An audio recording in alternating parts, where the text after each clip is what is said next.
Hallelujah hallelujah. യേശുവേ, സാക്ഷ്യങ്ങളിലൂടെ ഞങ്ങളോട് സംസാരിക്കുന്ന നന്ദി പറയുന്നു. Hallelujah. Praise the lord. Mundampeli saint Louis പള്ളി ഇടവകയെന്ന് ഒരു റോസി ഒരു സാക്ഷ്യം പറഞ്ഞു. റോസിയുടെ സാക്ഷ്യം എന്ന് വെച്ച് കഴിഞ്ഞാൽ, റോസി പറഞ്ഞ സാക്ഷ്യം ഇതാണ്. റോസി അവർ 3 മക്കളുണ്ട്. 2 പേർക്ക് 2 കല്യാണം കഴിച്ചു. ഒരാളെ കൂടി പഠിപ്പിക്കണം, കെട്ടിക്കണം, നല്ല ബാധ്യതയുണ്ട്. അതുകൊണ്ട് അവൾക്ക് പഠിപ്പുണ്ടെങ്കിലും കിട്ടണ ജോലിക്ക് അവൾ പോയി. കുവൈറ്റിൽ പോയി ഒരു കൊച്ചിനെ നോക്കാൻ വേണ്ടി ജോലി കിട്ടി, അങ്ങനെ പോയി. പക്ഷേ കൊച്ചിനല്ല, കുവൈറ്റ് വീട്ടുകാർ നല്ലതാണ്.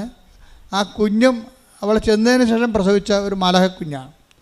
പക്ഷെ ഒരു കാര്യമുണ്ട്, ഇവൾക്ക് കൊച്ചിനെ നോക്കാൻ പറ്റത്തില്ല അവിടെ ചെല്ലുമ്പോൾ. കാര്യം ഇവിടെ കുഴപ്പമില്ല, അവിടെ വേറെ വേലക്കാരുണ്ട് ഓൾറെഡി. അവർ ഇവളെ കൊണ്ടൊന്നും ചെയ്യിക്കത്തില്ല. ഇവളെ എങ്ങനെയെങ്കിലും അവിടുന്ന് വിരട്ടി ഓടിക്കാനാണ് നോക്കണത്. എന്താ കാര്യം വെച്ച് കഴിഞ്ഞാൽ, വിരട്ടി ഓടിക്കുക വെച്ച് കഴിഞ്ഞാൽ അവർ ചെയ്യേണ്ടത് ഇതാണ്. ഒന്ന്, ഇവൾക്ക് കൊച്ചിനെ വെച്ചിട്ട് ഭക്ഷണം കഴിക്കാൻ പോകാനോ ബാത്റൂമിൽ പോകാനും പോലും പറ്റത്തില്ല. കാര്യം കൊച്ചിനെ അവർ വല്ല ഉപദ്രവിക്കും. ഇവളെ കൊച്ച് പുറത്ത് ചാടിച്ചിട്ട് ഈ കൊച്ചിനെ നോക്കാനുള്ള പരിപാടി അവർക്ക് അടിച്ചു മാറ്റണം. അതാണ് ഒരു കാര്യം. തന്നെയല്ല, ഇവളവിടെ ചെന്നിട്ട് അവർക്ക് അവരുടെ കർമ്മങ്ങളൊന്നും ചെയ്യാൻ പറ്റുന്നില്ല. ബ്ലാക്ക് മാസുകാരാണ്.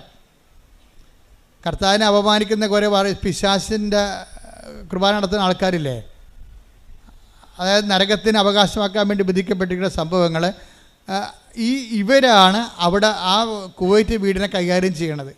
ഇവൾ പ്രാർത്ഥനയും പ്രത്യക്ഷത്തിന് പറഞ്ഞ് ചിലപ്പോഴൊക്കെ പിശാചിന് വെകിളി പിടിച്ച് പിശാച് പറഞ്ഞ് അവളെ കൊല്ലണം, അവളെ പുറത്താക്കാതെ ഒന്നും ഇനി ഇവിടെ നടക്കത്തില്ലെന്ന് പറഞ്ഞു. അപ്പോൾ അവൾ രാത്രി, ആ ബ്ലാക്ക് മാസുകാർ രാത്രി 12 മണിക്ക് അവിടെ ഇരുന്നുകൊണ്ട് അവരുടെ ചില കർമ്മങ്ങളൊക്കെ ചെയ്യും. പക്ഷെ ചെയ്യുമ്പോൾ അതൊന്നും ഒക്കത്തില്ല. കാര്യം ഇവളിനകത്ത് ഇവിടെ നിന്ന് പ്രത്യക്ഷ പ്രാർത്ഥന ചെല്ലണമാണ്. ഇവരുടെ കൈ വെഞ്ചരിച്ച ഉപ്പുണ്ട്, വെഞ്ചരിച്ച കാശുരൂപമുണ്ട്. അതുകൊണ്ട് ചെകുത്താൻ്റെ പണിയൊന്നും അവിടെ നടക്കണില്ല. അവർക്ക് കാര്യം മനസ്സിലായെന്ന് വെച്ചാൽ ഇവളാണ് ഇതിൻ്റെ അകത്ത് വന്നിരിക്കുന്നത്. അതുകൊണ്ടാണ് നമ്മുടെ ചെയ്ത്തൊന്നും ഏക്കാത്തതെന്ന് പറഞ്ഞുകൊണ്ട് പിന്നെ ഇവളെന്ത് ചെയ്യുന്നത് വെച്ചാൽ ഇവളെ കിടക്കുന്ന സ്ഥലത്ത് കൊണ്ടുപോയി നായ്ക്കറിന പൊടി ആക്കി ഇടും, ചൊറിഞ്ഞിട്ട് ഓടാൻ വേണ്ടി. എന്തെല്ലാം പരിപാടി കാണിക്കണമെന്നറിയോ? അതുപോലെ തന്നെ ബാത്റൂമിൽ കൊണ്ട് കുപ്പിച്ചില് വെതറും പൊടിച്ച്. അവൾ കറി ഇവക്ക് ഷുഗറുള്ള കാരണം കൈ പൊട്ടിയാൽ പിന്നെ കാല് പൊട്ടിയാൽ പഴുക്കുക, പിന്നെ പൊറുക്കത്തില്ലല്ലേ. അതൊക്കെ മനസ്സിലാക്കിയിട്ട് അവർ കുപ്പിച്ചില് ബാത്റൂമിൽ വെതറും. കൊച്ചിനെ ഇവിടെ വെച്ചിട്ട് അവൾക്ക് ഭക്ഷണം കഴിക്കാൻ പോലും പറ്റത്തില്ല. കാര്യം കൊച്ചിനെ ഇവർ വന്ന് ഉപദ്രവിക്കുമ്പോൾ കൊച്ചു മരിക്കുക വല്ലതും ചെയ്ത് കഴിഞ്ഞാൽ പിന്നെ അവിടുത്തെ നിയമം അനുസരിച്ച് കൊച്ചിനെ ആരും നോക്കുന്നു, അവർ കൊലപാതകികളായിട്ട് നേരെ ജയിലിൽ പോകും. പിന്നെ വെളിച്ചം കാണത്തില്ല. അപ്പോൾ മനസ്സിലായി അവൾ പെട്ടിരിക്കണമെന്നൊക്കെ മനസ്സിലായി.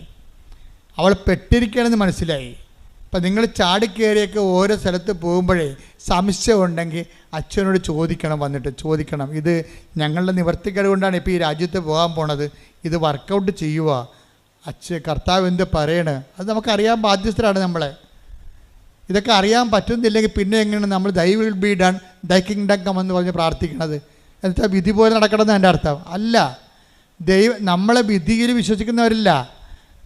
നിൻ്റെ രാജ്യം വരണം, നിൻ്റെ തിരുമനസ് നിറവേറണം എന്ന് വെച്ച് കഴിഞ്ഞാൽ ഈ വിഷയം നിൻ്റെ തിരുമനസ്സാണോ അല്ലയോ, ദൈവ തിരുമനസ്സാണോ അല്ലയോ, അല്ല നിൻ്റെ സമ്മർദ്ദം കൊണ്ട് നീ ചാടിപ്പീണ് കടലിൽ കടക്കാൻ പോണ പോലെ വരരുത്. അപ്പം നിങ്ങൾക്കൊരു വിഷയത്തിൽ സംശയമാണ് ദൈവം തോന്നിക്കുന്നത്. ആദ്യം സംശയമില്ലെങ്കിൽ ഓക്കെയാണ്. സംശയം ഉണ്ടെങ്കിൽ എൻ്റെ മക്കൾ ചോദിക്കണം. സംശയം തോന്നണം വെച്ചാൽ ഇതിനകത്ത് എന്താ ചെയ്യേണ്ടതെന്ന് ചോദിക്കണം. അപ്പോൾ അതിക്ക് മുമ്പ് നിങ്ങളുടെ ഉടമ്പടി ഒന്ന് വെടിപ്പായിരിക്കണം. നിങ്ങൾ ഉടമ്പടി ഇല്ല, ഇപ്പം സംശയം വന്നപ്പോൾ നിങ്ങൾ രോഗികളെയും കണ്ടിട്ടില്ല, വീട്ടിലെല്ലാവരുമായിട്ട് കലഹവുമാണ്, പ്രാർത്ഥനയും ചില സമയത്ത് തോന്നുമ്പോൾ എഴുന്നേക്കണം, 5:30 എഴുന്നേക്കേണ്ട ആൾ 7 മണിക്ക് എഴുന്നേറ്റിട്ട് ഇപ്പോൾ പ്രശ്നം ഉണ്ടാക്കുമ്പോൾ അച്ഛാ സംശയം ഉണ്ടെന്ന് പറഞ്ഞാൽ എനിക്ക് ആളെ കാണുമ്പോൾ അറിയാൻ പറ്റും. അവിടെ നിന്ന് ചീട്ട് കിട്ടിയാലും ഞാൻ ചീട്ട് കീറി ഇവിടെ വെച്ച്. എന്താ കാര്യം? ഇവരോട് സംസാരിക്കാൻ പറ്റുന്നത് ഇവർ ഉടമ്പടിയിലല്ല, ഇവർ പറ്റിപ്പ് ഉടമ്പടിയായിട്ട് നടക്കുകയാണ്. ഉടമ്പടിയുടെ പേപ്പറൊക്കെ കയ്യിരിപ്പുണ്ട്, പക്ഷേ he's not in a covenant. കാര്യം എന്താണ്? കവനൻ്റെ ഉത്തരവാദിത്തങ്ങൾ ദൈവസ്നേഹത്തോടെ അവർ പാലിച്ചിട്ടില്ല. അതാണ് എൻ്റെ വിഷയം പറയണത്. കവൻ്റെ ഉത്തരവാദിത്തങ്ങൾ പാലിച്ചാലാണ് ഇതെല്ലാം വർക്കൗട്ട് ചെയ്യത്തുള്ളൂ.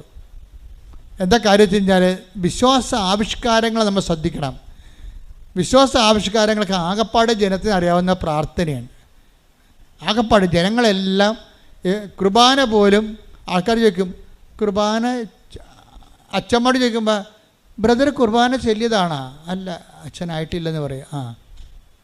അപ്പോൾ എൻ്റെ അപ്പനൊരു കുർബാന ചൊല്ലിക്കണം. അപ്പോൾ കുർബാന വരെ എന്താണ് ചൊല്ലണ സംഭവമാക്കി മാറ്റി. ആര് മാറ്റിയതാണ്? ഞങ്ങൾ മാറ്റിയതല്ല, നിങ്ങൾ മാറ്റിയതാണ്. കുർബാന ചെല്ലണ സംഭവം അല്ല, അത് ഉടമ്പടിയാണ്, അത് ചെയ്യണ സംഭവമാണ്. Do this A memory of me, ഇതെൻ്റെ ഓർമ്മയ്ക്കായി ചൊല്ലാനാണോ പറഞ്ഞത്? അല്ലല്ല, ചെയ്യാനല്ല പറഞ്ഞത്. പിന്നെ എങ്ങനെയൊക്കെ നമുക്ക് കുർബാന ചെല്ലിച്ചോ എന്ന് ചോദിക്കണേ എന്തിനാ? അതിൻ്റെ പ്രശ്നം വെച്ച് കഴിഞ്ഞാൽ ഉടമ്പടിയെല്ലാം ചെയ്യുകയാണ്. അപ്പം അതുകൊണ്ട് തന്നെ കുർബാന നമ്മൾ ചെയ്യാൻ വേണ്ടി വരികയാണ് പള്ളിയിൽ. എന്താണ്? അവൻ്റെ ഓർമ്മയ്ക്കായി ചെയ്യുകയാണ്. അവൻ നമുക്ക് വേണ്ടി അവൻ്റെ ശരീരം പാപത്തിന് പരിഹാരമായിട്ട് ഭാഗിച്ച് വീതിച്ച് വിളമ്പി തന്നു. അത് നമ്മൾ അവൻ്റെ ഓർമ്മ ആഘോഷിക്കുമ്പോൾ അവൻ നമ്മളോട് കാണിച്ച കാരുണ്യത്തിന് നന്ദി പറഞ്ഞുകൊണ്ട് അവൻ്റെ സ്നേഹത്തിൻ്റെ ആഘോഷമായിട്ട് നമ്മൾ മുറിച്ച ആൾക്കാർക്ക് കൊടുക്കും. നമ്മുടെ സമയം, നമ്മുടെ സമ്പത്ത്, അതാണ് നിങ്ങൾ ഉടമ്പടിയോട് ചെയ്യണ കുർബാന. ഉടമ്പടിക്ക് ശേഷം നിങ്ങളെ ആൾക്കാർ സുവിശേഷം അറിയാത്തവർ അറിയിക്കുന്നു, അറിഞ്ഞവർ ആഴപ്പെടുത്തുന്നു. ഉടമ്പടിക്ക് ശേഷം നിങ്ങൾ ദാനധർമ്മം ചെയ്യുന്നു.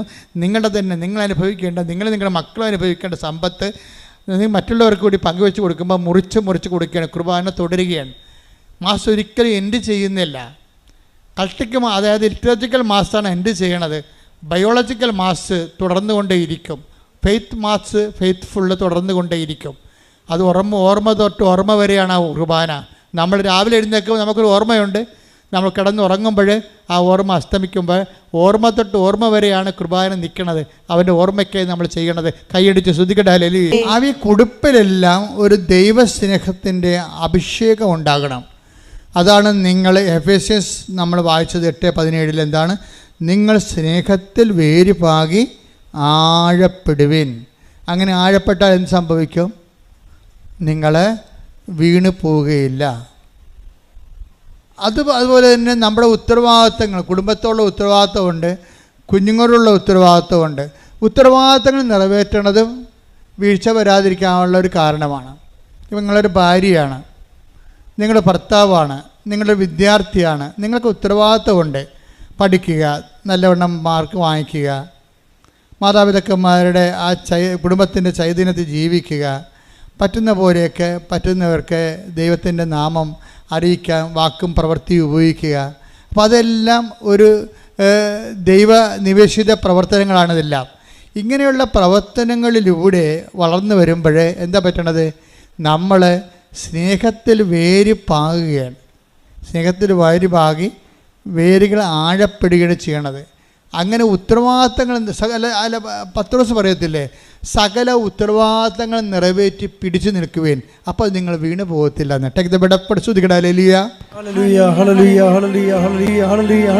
പത്രോസ് 1:10.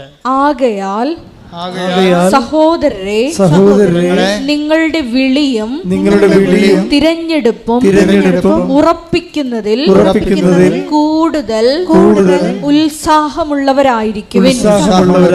ഇങ്ങനെ ചെയ്താൽ ഒരിക്കലും നിങ്ങൾ വീണു പോവുകയില്ല. അതായത് വിളിയും നമുക്ക് വിളിയുണ്ട്. നമ്മൾ വിശ്വാസത്തിലേക്ക് ഉടമ്പടി വഴി നിങ്ങൾ വിശ്വാസത്തിലേക്ക് വിളിക്കപ്പെട്ടിരിക്കുകയാണ്. ഇനി ഒരു തിരഞ്ഞെടുപ്പുണ്ട്. ഉടമ്പടി ഒരു തിരഞ്ഞെടുപ്പാണ്. കർത്താവുമായിട്ട് ഉടമ്പടി ജീവിതം നമ്മുടെ ഒരു തിരഞ്ഞെടുപ്പായിട്ടാണ് വരണത്. ഈ ഉടമ്പടിയുടെ തിരഞ്ഞെടുപ്പിൽ വിശ്വസ്തത കാണിച്ചുകൊണ്ട് നമ്മൾ പിടിച്ചു നിന്നാൽ എന്ത് പറ്റും? നമ്മൾ വീണു പോകത്തില്ല. പ്രാർത്ഥിക്കുക. കർത്താവായ ദൈവമേ, ഉടമ്പടിയെ ഒരു ദൈവവിളിയായി മനസ്സിലാക്കി ഒരു തിരഞ്ഞെടുപ്പായി മനസ്സിലാക്കി അനുഷ്ഠിച്ചുകൊണ്ട് അതനുസരിച്ച് ജീവിച്ചുകൊണ്ട് വീണു പോകാതിരിക്കാൻ എന്നെ പ്രത്യേകമായി അഭിഷേകം ചെയ്യണമേ. അപ്പോൾ വീണു പോകാതിരിക്കാൻ എന്താ സംഭവിച്ചാൽ, വീണു പോകാനുള്ള സാഹചര്യങ്ങളൊക്കെ ഉണ്ടാവും. പക്ഷെ വീണു പോകാത്തൊരാളിൻ്റെ പേരിലാണ്, മധ്യസ്ഥത്തിലാണ് ഈ ഉടമ്പടി ചെയ്തിരിക്കുന്നത്. മനസ്സിലായില്ലേ?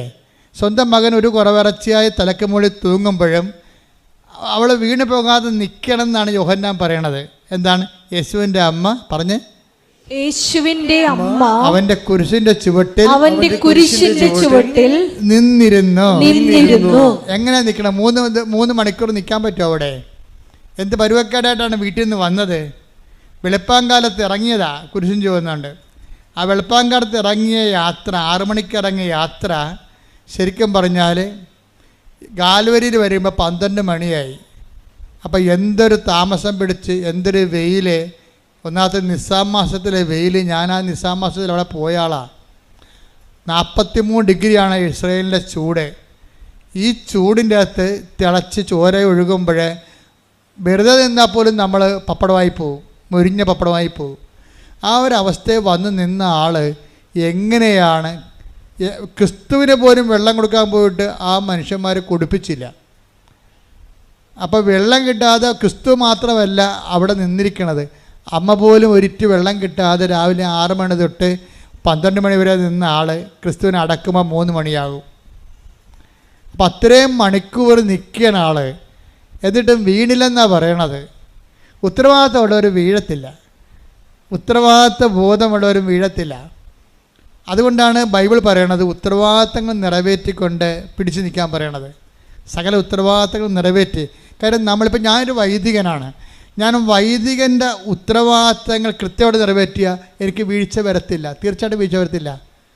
നിങ്ങളൊരു ഭാര്യയാണ്, അല്ലെങ്കിൽ നിങ്ങളൊരു അമ്മയാണ്, അത് നിങ്ങളുടെ ഭർത്താവാണ്, അല്ലെങ്കിൽ നിങ്ങളുടെ വിദ്യാർത്ഥിയാണ്. നിങ്ങൾക്ക് ആ ഉത്തരവാദിത്തം കൃത്യമായി നിറവേറ്റുകയാണെങ്കിൽ ആ ഉത്തരവാദിത്വം എന്ന് പറയുന്നത് എന്താണ്? ഉത്തരത്തിൻ്റെ വാദിയാണ് ഉത്തരവാദി. വാദിയും പ്രതിയുമില്ലേ ഇല്ലേ? ഉത്തരവാദി എന്ന് വെച്ച് കഴിഞ്ഞാൽ ആരോടാണ് നമ്മൾ കടപ്പെട്ടിരിക്കുന്നത്? ഉത്തരം കടപ്പെട്ടിരിക്കുന്നത്, അതാണ് ഉത്തരവാദി എന്ന് പറയണത്. അതായത് ഉത്തരം ആർക്ക് നമ്മൾ ബോധിപ്പിക്കണം. അപ്പോൾ നമ്മൾ ഉത്തരത്തിൻ്റെ അടിസ്ഥാനത്തിൽ ഉത്തരം പറയേണ്ട ആളായി മാറും. ഉത്തരം നമ്മൾ ആരോടാണ് പറയേണ്ടത്? ദൈവത്തോടാണ് ഉത്തരം പറയേണ്ടത്. ഉടമ്പടിക്ക് ഉത്തരം പറയേണ്ടത് ആരോടാണ്? ദൈവത്തോട്. അപ്പോൾ ഉത്തരവാദി ആരാ? നമ്മൾ. ഭാര്യയും ഭർത്താവിനെയും ഞങ്ങളെ കൊണ്ടുവന്ന് പള്ളിയിലെറിഞ്ഞ് പോസ്റ്റിന് താഴെ കല്യാണം കഴിക്കണത് ഒളിച്ചോടണമല്ല, മറിച്ച് കൗതാശികമായിട്ട് ദൈവത്തിൻ്റെ സ്ഥാനത്ത് നിന്നുകൊണ്ട് അൾത്താറെ വിവാഹം കഴിക്കുന്നവർ ഓർക്കുക, നിങ്ങൾ ദൈവത്തോട് ഉത്തരവാദികളാണ്. മറ്റത് പിന്നെ ഉത്തരവാദിയൊന്നുമില്ല. കാര്യം ഈ ഭൂമിയിൽ കല്യാണം കഴിക്കണമെന്ന് നിർബന്ധമൊന്നുമില്ല. എന്താ കാര്യം?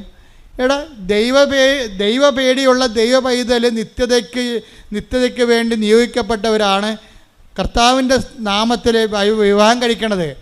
അവർക്ക് വിവാഹം കഴിക്കണമ്പോൾ ചില ആൾക്കാർക്ക് ഇതൊന്നും ഒരു പ്രശ്നമല്ല. അവർ ലിവിങ് ടുഗദറാണ്, ഒരുമിച്ച് താമസമാണെന്നൊക്കെ പറയും.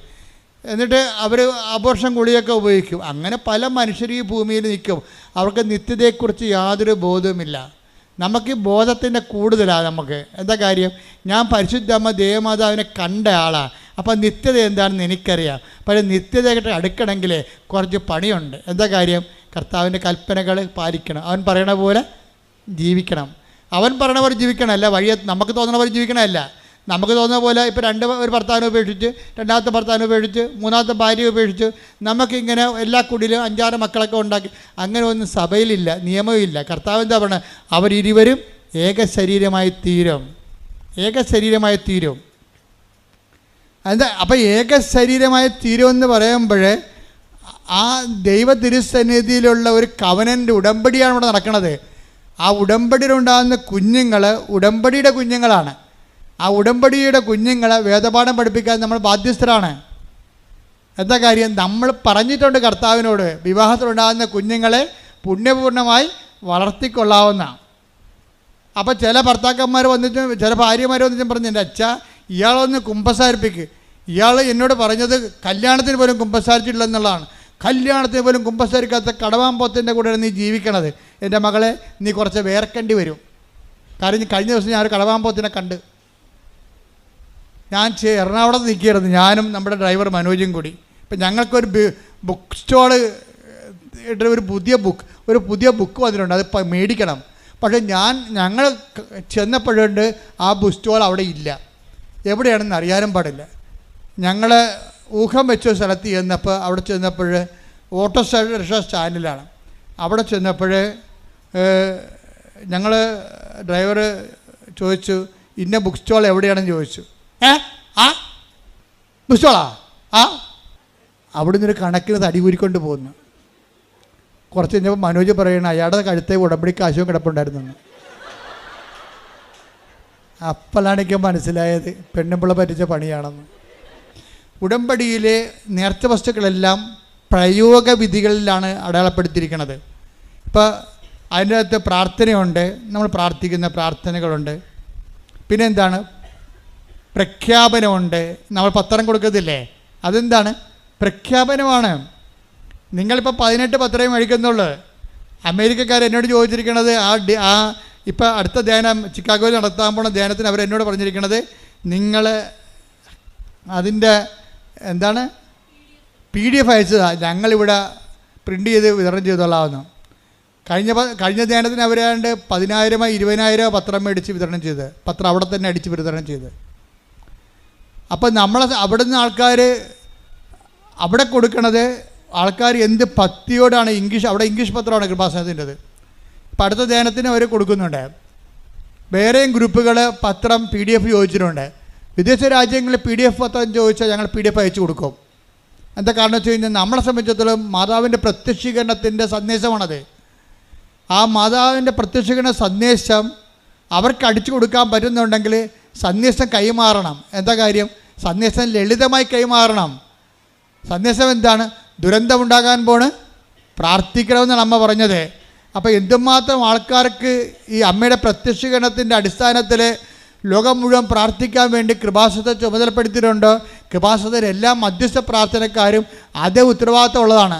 ഉടമ്പടി എടുത്ത അമ്മയെ കൃപാസനത്തിൽ പ്രത്യക്ഷയുടെ പരിശുദ്ധ അമ്മയുമായി ഉടമ്പടി ജീവിതം നയിക്കുന്ന നിങ്ങളും അതിന് ബാധ്യസ്ഥരാണ്. എന്താണ്?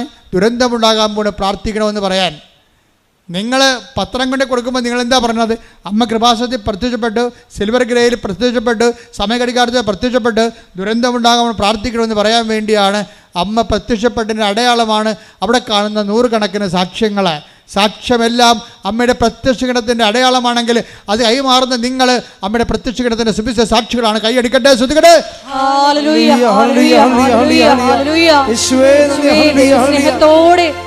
പ്രവർത്തനങ്ങൾ ചെയ്യുവാൻ ഞങ്ങളെ തിരഞ്ഞെടുത്ത് അഭിഷേകം ചെയ്യണം. സ്തുതിയും പുകഴ്ചയും ഉണ്ടായിരിക്കട്ടെ. കർത്താവ് ഇന്ന് നൽകിയ വെളിപാടിൻ്റെ താഴേക്ക് വായിക്കുമ്പോൾ ഇപ്പം നമ്മൾ പറഞ്ഞുകൊണ്ടിരിക്കുന്ന പ്രയോഗത്തെക്കുറിച്ചാണ്. പ്രയോഗത്തിന് മുമ്പ് ഈ പ്രയോഗം ഫലിക്കണം. ഈ ഉപ്പ് ഒരു പ്രയോഗമാണ്. ഉടമ്പടി കാശ്ചര്യവും ഒരു പ്രയോഗമാണ്. വിശ്വാസത്തിൻ്റെ ആവിഷ്കാരങ്ങളിൽ 1 പ്രാർത്ഥന, 2 പ്രഖ്യാപനം. പത്രം കൊടുക്കണത് എന്താണ്? പ്രഖ്യാപനമാണത്. അമ്മയുടെ പ്രത്യക്ഷീകരണത്തിൻ്റെ പ്രഖ്യാപനമാണ്. 3 എന്താണ്? പ്രയോഗമാണ്. ഈ പ്രയോഗത്തിലാണ് നമ്മൾ ഉടമ്പടി കാശ്ചര്യം ഉള്ളത്. പിന്നെന്തുണ്ട്? ഉപ്പുണ്ട്. പിന്നെന്തുണ്ട്? ഉടമ്പടി തൈലമുണ്ട്. ഇതെല്ലാം പ്രയോഗത്തിലുള്ളതാണ്. അപ്പോൾ തന്നെ ആ ബ്ലാക്ക് മാസിൽ പെട്ടിരിക്കുന്ന സ്ത്രീയില്ലേ, ഇവരെ ഈ റോസിനെ പുറത്താക്കാൻ വേണ്ടി എന്ത് ചെയ്യുന്നറിയാമോ? റോസി ഇല്ലാഞ്ഞ ഒരു സമയം കിട്ടിയപ്പോഴേ ആ പൊടിക്കുഞ്ഞ് മാലാഹക്കുഞ്ഞിൻ്റെ നെഞ്ചത്ത് കൊണ്ടുവന്ന് കൈ അമർത്തിക്കൊണ്ട് അതിനെ കൊല്ലാൻ വേണ്ടി കൈ അമർത്തി പിടിച്ചത്. പെട്ടെന്നാണ് കൊച്ചിൻ്റെ ഞരക്കം കേട്ട് ഇവൾ ഓടി വന്നത്. ഓടി വന്നതോടുകൂടി കൊച്ചു മരിക്കണ കണ്ടീഷനായി. അപ്പോൾ ഇവൾ ഓടിക്കളഞ്ഞ് അവിടെ ഇത് ചെയ്തിരുന്ന ആളെ കൊച്ചിനെ കൊല്ലാൻ നോക്കിയതാണ്. നോക്കിയേ എന്ത് കുരിശാണെന്ന് നോക്കിയേ. ഉടനെ റോസി ഇതിനെയും കൊണ്ട് ആശുപത്രി പോയി. അവരുടെ കൂടെ അറബികളല്ലേ, കുവൈറ്റികൾ, അവരുടെ ആശുപത്രി പോയി. ആശുപത്രി പോയപ്പോൾ തന്നെ ഈ കൊച്ചിൻ്റെ ഈ മരണവിപ്രാളത്തിൽ കിടന്ന കൊച്ചല്ലേ, കൊച്ചിന് ഇവളെ തന്നെ ഇപ്പം ഇവർ നോട്ട വിട്ടു. മറ്റവളെ കണ്ടില്ലല്ല, ഇവളെ നോട്ട വിട്ടാ കുവൈറ്റികൾ. കാര്യം ഇവളാണല്ലോ കൊച്ചിനിങ്ങനെ ശ്രദ്ധിക്കാതെ ഇവിടെ ഇല്ലാഞ്ഞല്ലേ ഇവിടെ. അതോടുകൂടി കൊച്ചിന് നീർക്കെട്ടലായി, പതിരക്ക് നീര് വന്ന് ആശുപത്രി കിടന്ന്. അപ്പോൾ കൊച്ചിന് എന്തെങ്കിലും സംഭവിച്ചാൽ റോസിനെ അവർ ജയിലിലാക്കും. അപ്പോൾ റോസി എന്നാ ചെയ്യുന്നറിയാവോ? റോസി ഈ അറബിയും അവിടുത്തെ ഡോക്ടറും മാറിയപ്പോഴും ആശുപത്രി ചെന്നിട്ട് വിശ്വാസപ്രമാണം ചൊല്ലി ഉടമ്പടി തൈലമെടുത്ത് ഈ മരിക്കാൻ പോണ കൊച്ചിൻ്റെ നെഞ്ചിൽ കുരിശിട്ട്. അതാണ് പ്രയോഗം എന്ന് പറഞ്ഞാൽ. അതാണ് പിറ്റേ ദിവസം കൊച്ചിനെ ഡിസ്ചാർജ് ചെയ്ത്. അതാണ് പ്രയോഗം. ഈ പ്രയോഗം എന്ന് പറയാൻ കാരണം എന്തുകൊണ്ടാണ് ഈ പ്രയോഗം പെട്ടെന്ന് ഏറ്റത്? റോസിക്ക് എന്ത് പ്രശ്നം ഉണ്ടായാലും ഇപ്പോൾ ബ്ലാക്ക് മാസുകാരുടെ അകത്ത് കിടക്കുകയല്ലേ, ഇവളെ കൊല്ലാൻ വേണ്ടി അവർ നോക്കുകയാണ്, ചടിക്കാൻ വേണ്ടി. അപ്പോൾ ഇവൾക്ക് പ്രത്യക്ഷീണ പ്രാർത്ഥനയാണ് ആകപ്പാടെ പിടിവള്ളി. ഇവൾ രാത്രി അവരുടെ ഈ ബ്ലാക്ക് മാസുകാരുടെ അപ്പുറത്ത് ഇവരുടെ ജോലി, അവരുടെ കുളിച്ചിത പ്രവർത്തനങ്ങൾ ചെയ്യുമ്പോൾ ഇവളെവിടെ ഇരുന്നുകൊണ്ട് പ്രത്യക്ഷീണ പ്രാർത്ഥന ചെല്ലും. അപ്പോൾ ഈ സാധനം ഒന്നും അവിടെ പരിക്കത്തില്ല. അതുകൊണ്ടാണ് ഇവർ തമ്മിൽ ഫൈറ്റിംഗ് വരണത്. അതാണ് ഇവളെ ചാടിക്കാൻ വേണ്ടി പണിയെല്ലാം ചെയ്യണത്. അവസാനം ബാത്റൂമിൽ കുപ്പിച്ചല്ലേ, കിടക്കാൻ പറ്റണില്ല. അവിടെ നായ്ക്കെണ്ണപ്പൊടിയും ബ്ലീച്ചിങ് പൗഡറൊക്കെ ഇടും. അങ്ങനെ ഈ കൊച്ചിനെ ഉപദ്രവിക്കും. അങ്ങനെ അവസാനം അമ്മ അവളോട് പറഞ്ഞു, നീ ഇവിടുന്ന് പോവുകയാണ് നിനക്ക് നല്ലതെന്ന് പറയാൻ. നിനക്ക് സ്വസ്ഥമായിട്ട് നിനക്ക് ബാത്റൂമിൽ പോകാൻ പറ്റണില്ല, ഭക്ഷണം കഴിക്കാൻ പറ്റണില്ല, ഉറങ്ങാൻ പറ്റണില്ല. ഉറങ്ങിക്കഴിയുമ്പോൾ ഇവർ വന്ന് വെച്ച് ഇവിടെ തലയെടുത്ത് ഭിത്തിയിട്ടിടിക്കും. എന്തൊരു കഷ്ടമാണെന്ന് ചോദിക്കേ. ഇതൊന്നും പറഞ്ഞാൽ കുവൈറ്റികൾ അംഗീകരിക്കത്തില്ല. കാര്യം ആ വേലക്കാർ പണ്ട് മുതലേ അവിടെ ഉള്ളതാണ്. അവർ നല്ലവരാണ്, നിൻ്റെ കള്ളത്തരമാണ് പറയണമെന്നാണ് വീട്ടുകാർ വിചാരിക്കണത്. വീട്ടുകാർ ഇങ്ങനെ തള്ളിപ്പറഞ്ഞ കാരണം റോസി പറയും, അമ്മേ എന്നെ ഇവിടുന്ന് കൊണ്ടുപോകും, പക്ഷേ പാസ്പോർട്ട് നമ്മുടെ കയ്യിലില്ലല്ലോ, പാസ്പോർട്ട് അവരുടെ കയ്യിലല്ലേ, വീട്ടുകാരുടെ കയ്യിലല്ലേ. അപ്പോൾ റോസി പറയും, എൻ്റെ ജീവനെ ഇവിടെ കിടന്നാൽ പോകും, അതുകൊണ്ട് നിങ്ങൾ എൻ്റെ പാസ്പോർട്ട് തരാൻ പറയും. അപ്പോൾ ഉടനെ കുവൈറ്റുകൾ പറയും, പാസ്പോർട്ടൊക്കെ തരാം, പക്ഷേ 2 ലക്ഷം രൂപ ഏജൻറ്റ് വാങ്ങിച്ചുകൊണ്ട് പോയിട്ടുണ്ട് നിന്നെ കൊണ്ടുവന്നതിന്. ആ കാശ് നീ എൻ്റെ മേശപ്പുറത്ത് വെച്ചാൽ പാസ്പോർട്ട് തരാമെന്ന് പറയും. അപ്പോൾ റോസി പറയും, 20,000 രൂപ പോലും എൻ്റെ കയ്യിലില്ല, കാരണം ഞാൻ പിന്നെ എങ്ങനെ നിൽക്കണതെന്ന് പറയും. ഉടനെ പറയും, ഇവർക്ക് ശല്യമായപ്പോൾ പറയും, ഇവളെ ജയിലിലാക്കാൻ നോക്കി. പറഞ്ഞു, നിൻ്റെ കെട്ടിക്കിടക്കൊക്കെ എടുക്കാൻ പറയും. അവർ തന്നെ എല്ലാം എടുത്ത് നോക്കിയപ്പോൾ ഉണ്ട് ഉടമ്പടി ഉപ്പിരിക്കണം. അപ്പോൾ അവർ പറയും, ഇത് എന്താണ് എന്താണ് ഒരു സാധനം ഉണ്ടല്ലോ, ബ്ലാക്ക് ഷുഗറാണ്, മയക്കുമരുന്നാണെന്ന് പറയും, ഇത് മയക്കുമരുന്നാണെന്ന് പറയും. അപ്പോൾ ഉടനെ ഇവളെയും വിളിച്ചുകൊണ്ട് ഈ ഉടമ്പടി ഉപ്പുമായിട്ട് പോയിട്ട് പോലീസ് സ്റ്റേഷനിൽ പോകും. അപ്പോൾ ഇവർക്ക് പേടിയാണ്. ഇവളിരുന്നുകൊണ്ട് പ്രത്യക്ഷ പ്രാർത്ഥന, അമ്മ മാത്രം, എനിക്ക് ആരെയും പരിചയമില്ല രാജ്യത്ത്, അമ്മ മാത്രമേ എനിക്ക് പരിചയമുള്ളൂ, ഞാനിപ്പോൾ അകത്താകാൻ പോവുകയാണ്, കാര്യം ഇവർ പിടിച്ചു കൊണ്ടുപോവുകയാണ്. കാര്യം അവിടെ ചെന്നപ്പോൾ നാട്ടുകാർ അവർ പൗരന്മാരല്ലേ അവിടുത്തെ പോലീസുകാർ, അപ്പോൾ പരിചയക്കാർ അവർ തന്നെ, ഇവർ പറയണമെന്നും അംഗീകരിക്കാതെ ഇവർക്ക് ഭാഷയാത്രക്കാർക്ക് പറഞ്ഞ് പിടിപ്പിക്കാനും അറിയത്തില്ല. അങ്ങനെ ഇവളെ കുഴഞ്ഞു നിൽക്കുന്ന സമയത്ത് ഇവളെ പോലീസ് സ്റ്റേഷനിൽ കയറി ചെല്ലുമ്പോൾ തന്നെ ഒരു പോലീസുകാരൻ വന്നിട്ട് ഇവിടെ മുമ്പിൽ നോക്കി ചിരിക്കണത്. അപ്പോൾ ഒരു പരിചയമില്ല, അവിടുത്തെ കുവൈറ്റി പോലീസുകാരനാണ്. അമ്മ ഈ സമയത്തിനുള്ളിൽ അയാളെ ചേഞ്ച് ചെയ്ത് കളഞ്ഞേ ആ പോലീസുകാരനാണ്. കാരണം ഇവൾ പറയണത്, ഞാൻ ഏതാണ്ട് വർഷങ്ങളോട് കണ്ട പരിചയമാണ് ആ പോലീസുകാരൻ എന്നോട് കാണിക്കണത്. എന്നോട് എന്താ പ്രശ്നം എന്ന് ചോദിക്കും. എന്നോടാ ചോദിച്ചത് എന്താ പ്രശ്നമെന്ന്. അപ്പോൾ എന്നെ പ്രതിയാക്കി അകത്ത് കളയാൻ വേണ്ടി കൊണ്ടുവന്ന അറബി പറയും, ഇവൾ കള്ളിയാണ്, ഇവൾ കേരളത്തിൽ നിന്ന് ബ്ലാക്ക് ഷുഗർ കൊണ്ടുവന്നിരിക്കുകയാണ്, മയക്കുമരുന്ന് വ്യാപാരിയാണെന്ന് പറയും. ഉടനെ ഇവൾ പറയും ഇതൊരു അപ്പോൾ ഉടനെ ഇവളോട് പറയും, നോ ഇതൊരു ഇങ്ങനെയുള്ള സംഭവമൊന്നുമല്ല, ഇതൊരു ബ്ലെസ്സഡ് സാൾട്ടാണെന്ന് പറയും. ഉടനെ ആ പോലീസുകാരൻ എന്ത് ചെയ്യുന്നറിയാമോ, ഈ ഉടമ്പടി ഉപ്പെടുത്തിട്ട് നാക്കിൽ വെക്കും. അത് പറയും, no it is genuine, it is blessings. അത് നമ്മുടെ യൂട്യൂബെല്ലാം കാണിക്കും. ഇത് പറയും നിങ്ങളുടെ ഭാഷ തർജ്ജമ ചെയ്തെടുക്കാൻ പറയും. അപ്പോൾ അയാളത് തർജ്ജമ ചെയ്തെടുക്കുമ്പോൾ പറയും ഇത് ബ്ലെസ്സഡ് സാൾട്ടാണെന്ന് പറയും. അപ്പോൾ ഉടനെ ഈ പോലീസുകാരൻ, അറബി പോലീസുകാരൻ തന്നെ ഇവരോട് പറയും, കുവൈറ്റിയോട് പറയും, നീ ഒന്ന് കഴിച്ച് നോക്കിക്കെന്ന് പറയും. നിനക്ക് സംശയമുണ്ട്, ഞാൻ കഴിച്ചില്ല, അതുപോലെ നീ ഇത്തിരി ഉടമ്പടി ഉപ്പ് കഴിച്ചതെന്ന് പറഞ്ഞിട്ട് ഈ വാദി പ്രതികാരം കണ്ടില്ലേ, ഈ ഉപ്പ് ആ പോലീസുകാരൻ ആ വീട്ടുകാരനെ കൊണ്ട് തീറ്റിക്കും. വീട്ടുകാരൻ്റെ ഇവളെ മരിച്ചുകൊണ്ട് പോലീസ് സ്റ്റേഷനിൽ ചെന്ന അറബിയുടെ നാക്കിൽ ഉടമ്പടിത്ത് ഉപ്പ് വീഴി കഴിയുമ്പോൾ അറബി ഉടനെ ശാന്തനാകും. എന്ത് നല്ല രസമാണ് അമ്മയുടെ കാര്യമൊക്കെ ഓർത്തു കഴിഞ്ഞാൽ. അറബി അത്രയും നേരം ഇങ്ങനെ ഭർത്താവ് മുണ്ടിയെ പോലെ ഇവിടെ അകത്താക്കാൻ വേണ്ടി പോയ അറബി ആ പടം ഒരു സൗമ്യനുമാകും. അപ്പോൾ പോലീസുകാരൻ പറയും, ഇനി ഇവിടെ നിർത്തിയിട്ട് കാര്യമില്ല, നിങ്ങളല്ല പ്രതി, നിങ്ങളുടെ വീട്ടിലെ വേലക്കാരാണ് ഇവളെ കൊല്ലാൻ നിൽക്കുന്നത്, അതുകൊണ്ട് ഇവളെ കയറ്റിവിടാൻ പറയും. ഉടനെ കയറ്റിവിടാൻ പറയുമ്പോൾ ഇവളുടെ കയ്യിൽ പൈസ ഒന്നുമില്ല, 25 രൂപ വേണം, 25,000 രൂപ നിങ്ങൾ തന്നെ കൊടുക്കാൻ പറയും. അപ്പോൾ ഈ അറബി ഭയങ്കര തുപ്പൽ കുടിയനാണ്, പിശുക്കനാണ്, വിടത്തില്ല. അപ്പോൾ അയാളുടെ ലക്ഷണം മാറും. 5 പൈസ കൊടുക്കത്തില്ലേ ഇവളെ പ്രതി ഒത്തിരി കാശ് ഞങ്ങൾ ഏജൻറ്റും കൊടുത്തിട്ടുണ്ട്, ഇവർക്ക് ശമ്പളം കൊടുത്തിട്ടുണ്ട്, ഇത് ഞങ്ങൾ എന്ത് കൊടുക്കണമെന്നാണ് പറയുന്നത്, ഇവിടെ ടേംസ് ആൻഡ് കണ്ടീഷൻസ് കഴിഞ്ഞിട്ടില്ല, ഇവിടെ കാലാവധി പൂർത്തിയാക്കണമെങ്കിൽ പോയി കഴിഞ്ഞാൽ ആ കാശ് ഞാൻ കൊടുക്കത്തില്ലെന്ന് പറയും. അപ്പോൾ പോലീസുകാരൻ ലക്ഷണം മാറും, നിങ്ങളാണ് കൊടുക്കേണ്ടത്, നിങ്ങളുടെ വീട്ടിൽ വന്നപ്പോഴല്ലേ ഇത്രയും പ്രശ്നം ഉണ്ടായിരിക്കണത് എന്ന് പറഞ്ഞ് കുറച്ച് കഴിഞ്ഞപ്പോൾ ഇവൾ പറയും, അമ്മ അവിടെ നിന്നുകൊണ്ട് പ്രത്യക്ഷ പ്രാർത്ഥനയില്ലും, അമ്മേ നോക്കണേ അമ്മേ, എനിക്ക് കാശ് കിട്ടണേ, അല്ലെങ്കിൽ പോകാൻ മാർഗ്ഗമില്ലെന്ന് പറയുമ്പോൾ പോലീസുകാരൻ രൂക്ഷമായിട്ട് ഈ അറബിയോട് സംസാരിക്കും. ഇപ്പോൾ ഒരു ഫ്ലൈറ്റ് ഉണ്ട് കുവൈറ്റിൽ നിന്ന് ഇന്ത്യയിലേക്ക്, ഇപ്പം തന്നെ അവളെ കയറ്റി 1 മണിക്കൂറുണ്ട്, ഇപ്പം തന്നെ ഓൺലൈൻ ടിക്കറ്റ് എടുത്ത് കൊടുത്തേ അല്ലെങ്കിൽ വിഷം മാറും, അല്ലെങ്കിൽ കേസ് മാറും, നിയമം മാറും എന്നൊക്കെ പറയുമ്പോൾ ഉടനെ അറബി വീഴും.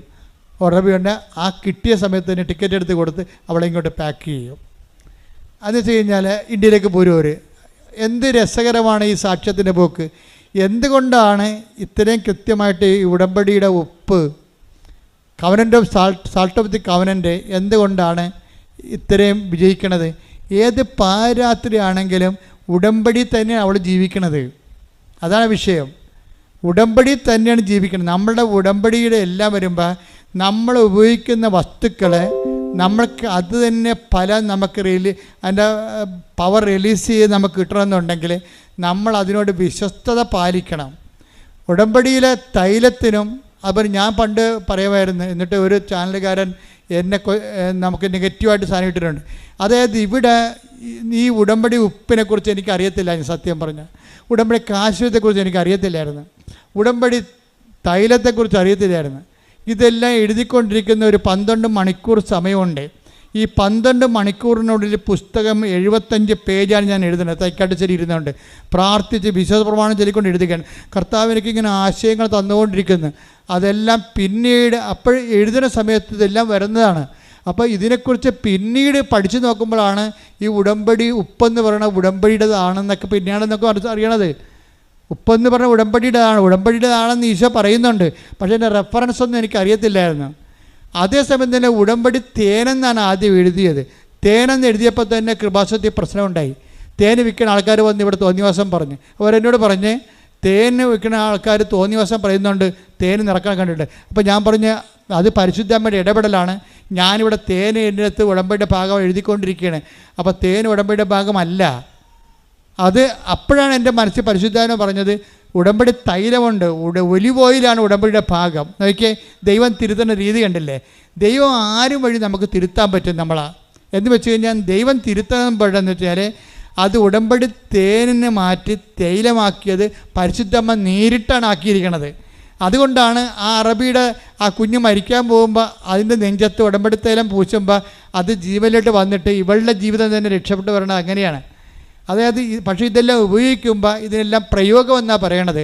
പ്രയോഗിക്കുന്നവർ ചെയ്യേണ്ടത് നിങ്ങളെ ഉടമ്പടി വിശ്വസ്തത പാലിച്ച് ഉടമ്പടിയുടെ ക്ലാസ്സെല്ലാം അറ്റൻഡ് ചെയ്ത് കേട്ടില്ലെങ്കിൽ വീണ്ടും വീണ്ടും കേട്ട് നോക്കി കൃത്യമായിട്ട് ചെയ്ത് ദൈവത്തോട് വിശ്വസ്ത പാലിച്ചാൽ ഏത് ബ്ലാക്ക് മാസ്കാരനല്ല, കൂടുതൽക്കാരനല്ല, തോന്നിവാസി ആയാലും ശരി, നിങ്ങൾ ഏത് നരകത്തിൽ പോയി താമസിച്ചാലും ഏത് മുറുക്കുപാമ്പിൻ്റെ ഉള്ളിലാണെങ്കിലും ദൈവം നിങ്ങളെ സഹായിക്കും. എന്താ കാര്യം? ക്രിസ്തു സകലതും ദൈവം സമസ്തവും ഈ ലോകത്തുള്ള പിശാചിന് ഉൾപ്പെടെ അവൻ്റെ പാദത്തിൻ്റെ പീഠത്തിൻ്റെ കീഴിലാക്കിയിട്ടുണ്ടെങ്കിൽ അവനെ പ്രസവിച്ച മറിയത്തോടാണ് പറഞ്ഞിരിക്കുന്നത്. എന്താ പറഞ്ഞിരിക്കുന്നത്? അവൻ നിൻ്റെ തല തകർക്കും. പിശാചിനോട് നിന്നിൽ നിന്ന് ജനിക്കാൻ പോകുന്നവൻ നിൻ്റെ തല തകർക്കും. അപ്പോൾ ക്രിസ്തുവിനെ എല്ലാ പൈശാചിക തലകളെ തകർക്കുന്ന ക്രിസ്തുവിനെ പ്രസവിച്ച ആൾ ആ പവറിലാണ് അവളുടെ മധ്യസ്ഥത്തിലും ഈശോൻ്റെ നാമത്തിലുമാണ് ഈ ഉടമ്പടി ചെയ്യുന്ന ആൾക്കാർക്ക് നേർച്ച വസ്തുക്കളെ വെഞ്ചരിച്ച് തന്നിരിക്കുന്നത്. അതുപോലെ തന്നെ നിങ്ങൾ വിശുദ്ധിയോടെ ഉപയോഗിക്കാനും പ്രാർത്ഥനയിൽ ഇത് ആവശ്യമില്ലാതെ ആർക്കും അയച്ചു കൊടുക്കുകയോ കൈമാറുകയോ ഒന്നും ചെയ്യരുത്. ഉടമ്പടി ആര് ചെയ്യുന്നു, ഉടമ്പടി ആരാണ് നിർവഹിക്കുന്നത് അയാൾക്ക് പോയി ചെയ്യാം, അല്ലാതെ നിങ്ങൾ കൊടുക്കരുത്. മക്കൾക്കൊക്കെ ചില വിഡ്ഢി അമ്മമാരുണ്ട്. ഞാൻ പറയാം അതൊക്കെ കൂതറ പാർട്ടിയാണ്. എന്ന് വെച്ച് കഴിഞ്ഞാൽ മക്കൾക്ക് അവർ ഉടമ്പടി ചെയ്ത് വെച്ച് കാശ് രൂപ മക്കൾക്ക് കൊടുക്കും. അതങ്ങനെ ചെയ്യാൻ പറ്റത്തില്ല. അത് നിങ്ങളും ദൈവം ഉടമ്പടി ചെയ്ത നിങ്ങളും ദൈവവും തമ്മിലുള്ള ബന്ധത്തിൻ്റെ പേരിലാണ്. ആ മക്കളാണെങ്കിൽ അത് കൊണ്ടിട്ട് ഉടമ്പടിയിലല്ല ജീവിക്കണത്, അവർ തോന്നിയവാസത്തിലാണ് ജീവിക്കണമെന്നുണ്ടെങ്കിൽ നിങ്ങൾ കൊടുത്തത് തിരിച്ചു കടിക്കും. നിങ്ങളെ വിശുദ്ധിയില്ലാത്ത മക്കൾക്കും തോന്നിയവാസിയായിട്ടുള്ള മക്കൾക്കുമാണ് നിങ്ങൾ ഉടമ്പടി കാശുരൂപം കൊടുത്തിരിക്കണമെന്നുണ്ടെങ്കിൽ നിങ്ങളിപ്പോൾ ഓരോ കാനഡയിലേക്ക് അമേരിക്കയിലൊക്കെ പോകുമ്പോൾ നിലയം പിടിച്ചുകൊണ്ട് കാശുരൂപം കൊടുക്കണില്ലേ? അവിടെ പോയിട്ട് എന്തെങ്ങനെ ജീവിക്കണമെങ്കിൽ അറിയാവോ? അറിയത്തില്ല. അവർ ദൈവത്തെ മറന്ന് പ്രാർത്ഥനയുമില്ല, കുർബാനയുമില്ല, കുമ്പസാരമില്ല ജീവിക്കുന്ന ആൾക്കാർക്കാണ് നിങ്ങളെ വിശുദ്ധ വസ്തു കൈമാറിയെങ്കിൽ കർത്താവ് പറഞ്ഞിട്ടുണ്ട്, നിങ്ങളുടെ വസ്തുക്കൾ പന്നികളുടെ മുമ്പിൽ വിതറരുതെന്ന്. കാര്യം അത് നിങ്ങളെ വിശുദ്ധ വസ്തുക്കളാണത്. അത് വിശുദ്ധന്മാരോടുള്ള ആൾക്കാർ ഉപയോഗിക്കേണ്ടതാണ്. ഉടമ്പടിയുടെ വിശുദ്ധി കീപ്പ് ചെയ്തുകൊണ്ട്, വിശുദ്ധി കീപ്പ് ചെയ്യണമെന്ന് നിസ്സാരമായ കാര്യമാണ്, അല്ല ആനക്കാര്യമല്ല. നിങ്ങളുടെ പിശാസാണ് പറഞ്ഞത് വിശുദ്ധിയോടെ ജീവിക്കാൻ പാടാണെന്ന്. ദൈവം പറഞ്ഞിട്ടില്ല. ഈസിയാണ് വിശുദ്ധിയോടെ ജീവിക്കാൻ വേണ്ടി. അതായത് ഒരു ജന്മം മുഴുവൻ സെലിബ്രേറ്റായിട്ട് ഞങ്ങൾ ജീവിക്കാൻ ഇവിടെ കർത്താവിന് വേണ്ടി. നാളെ ചിലപ്പോൾ ഇങ്ങനെ ഒരു സമൂഹം ചിലപ്പോൾ ഉണ്ടായില്ലെന്ന് വരും. പക്ഷേ അതേസമയത്ത് തന്നെ ഉള്ളിടത്തോളം കാലം വിശ്വസ്തയോടെ ജീവിക്കാൻ കഴിയുമെന്ന് ലോകത്തെ പഠിപ്പിച്ച ഒരു വെല്ലുവിളിയാണ് ഈ പൗരോഹിത്യമൊക്കെ ഏറ്റെടുത്തിരിക്കുന്നത്. അതുപോലെ സമർപ്പിതരും. നിങ്ങളുടെ മക്കളെ നിങ്ങൾ വൈദികരാക്കാനും നിങ്ങളുടെ മക്കളെ നിങ്ങൾ സന്യസ്തരാക്കാനും നിങ്ങൾ തീരുമാനിച്ചാൽ ആ തീരുമാനം കൊണ്ട് തന്നെ നിങ്ങൾ ദൈവത്തിൻ്റെ സ്വന്തം മക്കളും. അതുപോലെ ഒരു കാര്യം ഓർക്കുക, ഏത് സ്പേസിൽ പോയാലും ഒരു കാലത്ത് ഭൂമിയിലോട്ട് ഇറങ്ങി വരേണ്ടി വരും. ഓർത്തേക്കണം. നിങ്ങൾ എത്ര വലുതായാലും നിലത്ത് ഉയർന്നാലും അവസാനം എല്ലാ പക്ഷികളും നിലത്തിറങ്ങും. നിലത്തിറങ്ങാത്ത എത്ര ഉയർത്തിപ്പടിക്കുന്ന കഴുകനാണെങ്കിൽ പോലും ഒരു സമയത്ത് നിലത്തിറങ്ങേണ്ടി വരും. അതുകൊണ്ട് എന്തെല്ലാം നമ്മൾ നേടിയാലും ഒരു നിമിഷം നമ്മൾ നിലത്തിറങ്ങി നോക്കുമ്പോൾ നമ്മൾ നിലത്തിലോട്ട് ഇറങ്ങിപ്പോകുന്ന സമയത്തില്ലേ, 6-7 മണിലേക്ക് മറഞ്ഞു പോകുന്ന സമയത്തില്ലേ, അന്ന് നീ നേടിയത് ദൈവത്തിനെ മാറ്റി നിർത്തിക്കൊണ്ട് ഔന്നത്യം പ്രാപിക്കാൻ വേണ്ടി നേടിയ മനുഷ്യർക്കൊക്കെ അവസാനം അവരുടെ വിൽപ്പത്തത്തിലും അവരുടെ അധികാരപത്രത്തിലും കണ്ണുനീര് മാത്രമായിരിക്കും അവകാശമെന്ന് ഇപ്പോഴും പറയാൻ ഞാൻ ആഗ്രഹിക്കുന്നു. ഞാനല്ല, എന്നിലൂടെ പ്രവർത്തിക്കുന്ന പരിശുദ്ധാത്മാവ്. കൈയടിക്കട്ടെ സുഹൃത്തുക്കളെ. പരിശുദ്ധ പരമദിവ്യകാരുണ്യത്തിന് നേരവും ആരാധനയും സ്തുതിയും പുകഴ്ചയും ഉണ്ടായിരിക്കട്ടെ. ലോകം നമ്മളെ എന്തുമാത്രം മലീമസമാക്കാം, എന്തുമാത്രം കേർലെസ്സാക്കാം, അങ്ങനെ ഒത്തിരിയേറെ നടപടിക്രമങ്ങളുമാണ് ലോകം കുതിക്കുന്നത്. പുതിയ പ്രലോഭനങ്ങളും പുതിയ തരത്തിൽ ദൈവത്തിൽ നിന്ന് അകന്നു പോകാനുള്ള വെല്ലുവിളികൾ ഉണ്ടാകുമ്പോൾ നമ്മൾ ആഹ്ലാദിച്ച് ഉല്ലസിക്കണം. എന്താ കാര്യം? ഇത്രയും വെല്ലുവിളി ഉണ്ടെങ്കിൽ അതിലംഘിക്കുന്ന അഭിഷേകമാണ് നമുക്ക് തരാൻ പോണത്. ലോകത്തിൽ എന്തുമാത്രം വിശുദ്ധിയോട് ജീവിക്കാൻ ആഗ്രഹിക്കുന്ന മനുഷ്യ നീ കേൾക്കണം. എന്താ കാര്യം? ഈ ലോകത്ത് വിശ്വാസം ജീവിക്കാനും വിശുദ്ധിയോട് ജീവിക്കാനും എന്തുമാത്രം വെല്ലുവിളികൾ ഉയർന്നുയർന്ന് വരുന്നുവോ, ദൈവത്തിൽ ആശ്രയിക്കുന്നവർക്ക് അതിനേക്കാൾ അധികമായിട്ടുള്ള അഭിഷേകം കണ്ട് ദൈവം തരണത്. ഞാൻ ഈ ദിവസങ്ങളിൽ ദമ്പതികളെ കണ്ടു. അവരെന്നെ കാണാൻ വന്നതാണ്. അവരെ കാണാൻ വന്നത് അവർക്ക് ഞാൻ പ്രൈവറ്റ് ഓഡിയൻസ് കൊടുത്തു. അതിൻ്റെ കാരണം വെച്ച് കഴിഞ്ഞാൽ ഞാൻ ഹുസൈനിൽ ധ്യാനിപ്പിക്കുമ്പോൾ 75 കിലോമീറ്റർ അകലെ നിന്ന് ഇവരെനിക്ക് എല്ലാ ദിവസവും ഉച്ചക്ക് ഭക്ഷണം കൊണ്ടു തരും. 75 കിലോമീറ്റർ അകലെ. ഇപ്പോൾ അല്ലെങ്കിൽ മലയാള ഭക്ഷണം കൊണ്ടു തരും. രാവിലെ അവർ വെളുപ്പിന് വൈകുന്നേരം രാവിലെ 7 മണിക്ക് അവരെനിക്ക് ബ്രേക്ക്ഫാസ്റ്റ് കൊണ്ടു തരും. നമ്മുടെ നാട്ടിൽ കിട്ടുന്ന ബ്രേക്ക്ഫാസ്റ്റ്. അപ്പം എനിക്കറിയാം, ഞാനിവിടുത്തെ ഇവരെവിടെ നിന്ന് അടുത്തുനിന്ന് വരുന്നവരാണെന്ന് വിചാരിച്ച്. അപ്പോൾ ധ്യാനമെല്ലാം കഴിഞ്ഞ് ഞാൻ ഒരു ദിവസം പോണ വഴിക്ക് എയർപോർട്ട് ഡ്രോമിലേക്ക് പോണ വഴിക്കാണ് ഇവരുടെ വീട്. അപ്പോൾ അവിടെ ചെന്നപ്പോൾ ഞാൻ വീട്ടിൽ ചെന്നപ്പോഴാണ് അറിയണത് ഓടിയിട്ട് വീട് തണില്ല. ഞാൻ പറഞ്ഞു എത്ര കിലോമീറ്റർ ഉണ്ട്? ഇത് 75 കിലോമീറ്റർ. അപ്പോൾ എന്ത് പരിപാടിയാണ് അവർ കാണിക്കണത്?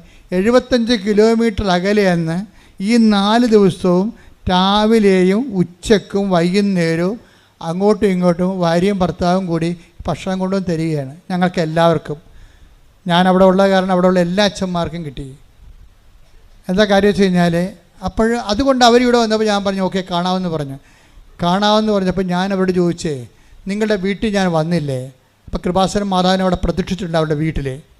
അപ്പോൾ ഞാനെ കണ്ടു. ഞാൻ ചോദിച്ചു, നിങ്ങളുടെ അവിടെയുള്ള വീടുകളെല്ലാം ഭേദപ്പെട്ട വീടുകളാണ്, പക്ഷെ നമ്മുടെ അത്രയും പൈസ ഒന്നും അവർക്ക് മുടക്കിയിട്ടില്ല. ആ വീട് ഈ മരം കൊണ്ടൊക്കെ ഉണ്ടാക്കുന്ന വീടുകളാണ് അമേരിക്കൻ വീടുകളെല്ലാം. പക്ഷേ ഇവരുടെ വീട്ടിൽ നോക്കുമ്പോൾ ഒരു 10-12 മുറികളുണ്ട് അവിടെ വീട്ടിലുണ്ട്. അപ്പോൾ ഞാൻ അവരോട് ചുമ്മാ കാഷ്വലായിട്ട് ചോദിച്ചു, എന്തുകൊണ്ടാണ് നിങ്ങൾ 2 നില എടുക്കാഞ്ഞെന്ന് ചോദിച്ചു. ഉടനെ ജീജൻ എന്നാണ് പേര്, റിദ്യു എന്നാണ് വൈഫിൻ്റെ പേര്. അപ്പോൾ ജീജൻ എന്നോട് പറഞ്ഞു, അച്ഛാ ഞങ്ങളെ മുകളിലത്തെ നില വേണ്ടെന്ന് വെച്ചു. കാര്യം മുകളിലത്തെ നില ഉണ്ടെങ്കിൽ പിള്ളേരെല്ലാം മുകളിൽ പോയി ഇരിക്കുകയുള്ളൂ. പിന്നെ അവരവിടെ 9 മണി കഴിഞ്ഞാൽ പിന്നെ അവർ എന്ത് ചെയ്യണമെന്ന് നമുക്കറിയത്തില്ല. അവരെന്ത് കമ്പ്യൂട്ടറാണ് കാണുന്നത്, അവരെന്താണ് അവരുടെ ഇൻട്രസ്റ്റ്, നമുക്ക് നമ്മുടെ ഒരു നിര ഉള്ളെങ്കിൽ അവർ നമ്മുടെ കൺമുട്ടത്തുണ്ടാകും. വിളിച്ചാൽ വരും. തന്നെയല്ല 9 മണിയാകുമ്പോൾ തന്നെ അവർ കൊണ്ടുവന്ന് മൊബൈൽ ഞങ്ങളുടെ ബെഡ്റൂമിൽ കൊണ്ടുവന്ന് വെച്ചിട്ട് പോകും. അപ്പം ഞാൻ ആ കുഞ്ഞുങ്ങളെ കുഞ്ഞുങ്ങളൊക്കെ വലിയ വളർന്ന് വലിയ എൻജിനീയറിങ് ആൾക്കാരൊക്കെ ആയി. അവിടുത്തെ മെയിൻ ആൾക്കാരാണ് പിള്ളേർ. അപ്പം ഞാനോടത്തേ ഈ കുഞ്ഞുങ്ങളൊക്കെ വിശ്വാസം വളർത്തുന്നതിന് വലിയ പാടൊന്നുമില്ല. മാതാപിതാക്കന്മാരൊന്നും ഒക്കെ ആയാൽ മതി. മാതാപിതാക്കന്മാർക്ക് അതിനെക്കുറിച്ച് കൃത്യമായ ചിട്ടയുണ്ടെങ്കിൽ കുഞ്ഞുങ്ങൾ കൃത്യമായിട്ട് വളരും. ഞാൻ ഓർത്തിരുന്നത് കുഞ്ഞുങ്ങളൊക്കെ വളർന്ന അടക്കായാണെങ്കിൽ മടി വെക്കാം, കവുങ്ങായ എന്ത് ചെയ്യുമെന്നൊക്കെ പറഞ്ഞിടല്ലേ അമ്മമാർ ചുമ്മാ സ്കൂട്ടായി ജാമ്യം എടുക്കണത്. നിങ്ങൾ ജാമ്യമൊന്നും എടുക്കണ്ട. നിങ്ങളുടെ മക്കൾക്ക് മോശത്തരം സംഭവിച്ചിട്ടുണ്ടെങ്കിൽ ഒരു പരിധിവരെ നിങ്ങളും ഒരു പരിധിവരെ ഞങ്ങളും ഉത്തരവാദികളാണ്. വൃത്തിയും മെനയുള്ള മാതൃകയുള്ള വൈദികരുടെ എണ്ണം സഭയെ കൂടിയ കന്യാസികളുടെ എണ്ണം കൂടിക്കഴിഞ്ഞാൽ തീർച്ചയായിട്ടും കുടുംബങ്ങളുടെ വിശുദ്ധി കൂടും. അതിന് സംശയം എന്തായിരിക്കണേ? അതുപോലെ തന്നെ മാതാപിതാക്കന്മാരുടെ വിശുദ്ധിയുടെ നമ്മൾ ഇവിടെ ജീവിക്കേണ്ടവരല്ല. ഇന്നല്ലെങ്കിൽ നാളെ നമ്മൾ ദൈവത്തിൻ്റെ അടുത്തേക്ക് പോണതാണ്. ഇവിടെ ഉള്ള കണ്ണുമേക്കുന്ന നേരത്താണ് നമ്മളിവിടെ നിൽക്കണത്. അപ്പോൾ ഉള്ള കാലത്ത് ദൈവത്തിന് വേണ്ടി ജീവിക്കാൻ വേണ്ടിയുള്ള തീരുമാനമാണ് ഉടമ്പടി ജീവിതം കൊണ്ട് ദൈവം നമ്മളിൽ നിന്ന് ഉദ്ദേശിക്കുന്നതും ദൈവം നമുക്ക് തരണതും. കഴിഞ്ഞ ദിവസങ്ങളിൽ ഞാൻ വേറെ ഒരു മകളെ പ്രാർത്ഥിച്ചു. ആ കുഞ്ഞൊന്നും അനുസരിക്കണില്ല അച്ഛാ, കുഞ്ഞ് എപ്പോഴും വർച്ചാമുണ്ടിയെ പോലെ കാറിക്കൂവി ബഹളം ഉണ്ടാക്കുകയാണ് എന്ന് പറഞ്ഞ് ഉടനെ അതും പറഞ്ഞുകൊണ്ട് അവിടുന്ന് ഉടമ്പടി എടുത്ത് വെള്ളച്ചീട്ടുമായിട്ട് ഇവിടെ വന്നു. അപ്പോൾ ഞാൻ ഈ കുഞ്ഞിനെ എല്ലാവരും ഞാൻ പ്രാർത്ഥിച്ച് പോകുമ്പോൾ കുഞ്ഞിന് തലയെ വെച്ച്. കുഞ്ഞാണെങ്കിൽ ഒരു അനക്കമില്ല, അതായത് ഇങ്ങനെ മരവിച്ച് ഇങ്ങനെ ഇരിക്കുകയാണ്, അനങ്ങണില്ല കുഞ്ഞ്. അതെന്താ? അപ്പം ഞാൻ നോക്കിയപ്പോൾ എന്താ സംഭവം എന്നറിയുമോ? കൊച്ചു തല ഉയർത്തിപ്പോലും നോക്കണില്ല. അതിന് 2.5 വയസ്സേ ഉള്ളു. ഞാൻ വന്നതുപോലും അവിടെ അറിയണില്ല കൊച്ച്. ഈ കൊച്ച് അനുസരിക്കണില്ല. കൊച്ച് സാധാരണ മനുഷ്യരെ പെരുമാറണില്ല എന്നാണ് ഇവർ പറയണത്. പക്ഷെ തലേ കൈവച്ചിട്ട് കൊച്ചൊന്ന് അനങ്ങണ്ടേ? ഞാൻ നോക്കുമ്പോൾ കൊച്ച് മൊബൈലിൽ മിക്കി മൗസ് കണ്ടുകൊണ്ടിരിക്കുകയാണ്. അപ്പോൾ ഞാൻ തള്ളോട് ചോദിച്ച്, ഇതിൻ്റെ കയ്യിൽ നിന്ന് ആ മൊബൈലൊന്ന് വാങ്ങിക്കണ്ടേ, എനിക്കൊന്ന് പ്രാർത്ഥിക്കണ്ടേ? പറഞ്ഞ് ആ മൊബൈൽ വാങ്ങിച്ചാൽ കൊച്ചിവിടെ നരകമാക്കിക്കളയൊന്ന്. എൻ്റെ പൊന്നെ, ആ മൊബൈൽ അവർ മേടിച്ചതും ആ കൊച്ചി എനിക്ക് വേണേൽ കൊച്ചി കളിത്താറ ഓടിച്ച് കളയുമെന്ന് ഓർത്ത് കിടന്ന് കാറാൻ തുടങ്ങി. അവസാനം ഞാൻ മൊബൈൽ കൊടുത്ത് പ്രാർത്ഥിച്ച് വിട്ട്. എന്താ സംഭവിച്ചിരിക്കണത്? ഞാൻ പോന്നപ്പോൾ മാതാവിനോട് ചോദിച്ച്, അമ്മ ഈ 2.5 വയസ്സുകാരന് എന്താണ് മൊബൈലുകൾ? അപ്പോഴെന്താണ്, അമ്മയുടെ താല്പര്യങ്ങൾക്ക് വേണ്ടി കൊച്ചു ചിണുങ്ങുമ്പോൾ എടുത്ത് കൈ കൊടുക്കും മൊബൈൽ. അല്ലാതെ കൊച്ച് മൊബൈൽ 2.5 വയസ്സേ ഉള്ളെന്ന് ഓർക്കണം, അല്ല 7 വയസ്സൊന്നുമില്ല. 2.5 വയസ്സുള്ള കൊച്ചിന് മൊബൈൽ കൊടുത്തൊരു മിക്കി മൗസ് കാണുന്നുണ്ടെങ്കിൽ ആ കൊച്ച് ഒരു കണ്ണ് കാണാൻ പറ്റിയ സമയത്ത് തന്നെയാണ് ആ കൊച്ചിന് അത് കൊടുത്തിട്ടുള്ളത്.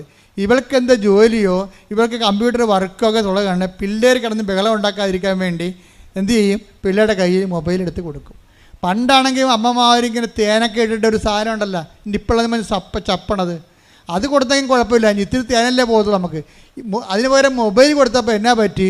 ഇനി ഈ ജന്മത്തെ ആ പണ്ടാരത്തിൻ്റെ കയ്യിൽ നിന്ന് മൊബൈൽ എടുക്കാൻ പറ്റത്തില്ല. എന്താ കാര്യത്തിൽ നിങ്ങൾ എന്തും കൊടുത്താൽ നമുക്ക് തിരിച്ചെടുക്കാം, പക്ഷേ മൊബൈൽ കൊടുത്താൽ തിരിച്ചെടുക്കാൻ പറ്റത്തില്ല. കാര്യം കിളവന്മാർ വരെ മൊബൈലിന് അടിപ്പെട്ട് ഇങ്ങനെ ചോദിച്ചിട്ടും പോലെ ഇരിക്കണം ഇപ്പോഴും. കണ്ടില്ലേ നിങ്ങൾ? ഓരോരുത്തരെ കണ്ടില്ലേ? എവിടെ നോക്കിയാൽ റെയിൽവേ സ്റ്റേഷനിൽ ചെന്നാലും ബസ് സ്റ്റാൻഡിൽ ചെന്നാലും ഇങ്ങനെ ഇരിക്കണം കാണാം.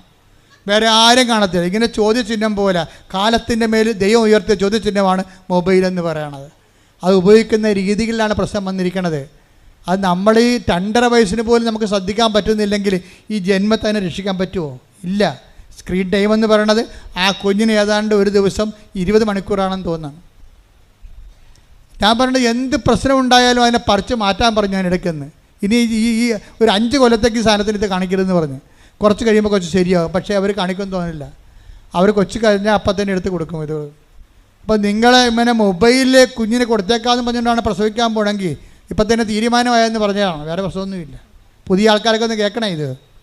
സംഗതി നമ്മൾ ചെല്ലണത് എന്ത് കൊടുത്താലും തിരിച്ച് വാങ്ങിക്കാൻ നമുക്ക് ഈ സാധനം കൊടുത്താൽ തിരിച്ച് വാങ്ങിക്കാൻ പറ്റത്തില്ല. അപ്പം അതുകൊണ്ട് തന്നെ നമ്മൾ വിചാരിച്ചാൽ മക്കളെ വൃത്തിയും മേനയായിട്ട് വളർത്താൻ പറ്റും. വിചാരിച്ചില്ലെങ്കിൽ സ്വാഭാവികമായും മക്കളുടെ രീതിയിൽ വളർന്നു പോകും. വിശുദ്ധിയുടെ കാര്യം ഇത് തന്നെയാണെന്ന് ഞാൻ പറഞ്ഞത്. ഞാൻ വിശുദ്ധിയെക്കുറിച്ച് പറയാനാണ് കറങ്ങിത്തിരിഞ്ഞ് വന്നത്. വിശുദ്ധി ഇത്രയേ ഉള്ളൂ. വിശുദ്ധി പാടുള്ള വിഷയമാണെന്ന് നമ്മളോട് പറഞ്ഞത് പിശാചാണ്, അല്ല ദൈവമല്ല. നീ എൻ്റെ മുമ്പാകെ നടക്കാൻ പറഞ്ഞു കഴിഞ്ഞാൽ, നീ വിശുദ്ധനാകാൻ പറഞ്ഞു കഴിഞ്ഞാൽ, ദൈവം ഒരു കാര്യം പറഞ്ഞാൽ ആ പറയുന്നതിൻ്റെ മുഴുവൻ ഉത്തരവാദിത്വം ദൈവം ഏറ്റെടുത്തിട്ട് അതനുസരിക്കാൻ തയ്യാറാണെങ്കിൽ നീ അനുഗ്രഹം പ്രാപിക്കും. ആദ്യം തന്നെ ഉടമ്പടിയുടെ വെളിപാട് അതാണ്. അനുസരിക്കാൻ തയ്യാറായാൽ ഐ ആം റെഡി ആമേൻ എന്ന് പറഞ്ഞാൽ പിന്നെന്താണ്? അനുഗ്രഹം പ്രാപിക്കും. വിശുദ്ധിക്ക് വേണ്ടി ജീവിക്കാൻ ഞാൻ തയ്യാറാണ് ആമേൻ എന്ന് പറഞ്ഞാൽ ദൈവം വിശുദ്ധിയുടെ അഭിഷേകം നിനക്ക് തരും. കയ്യടിക്കട്ടെ, ശ്രുതിക്കട്ടെ.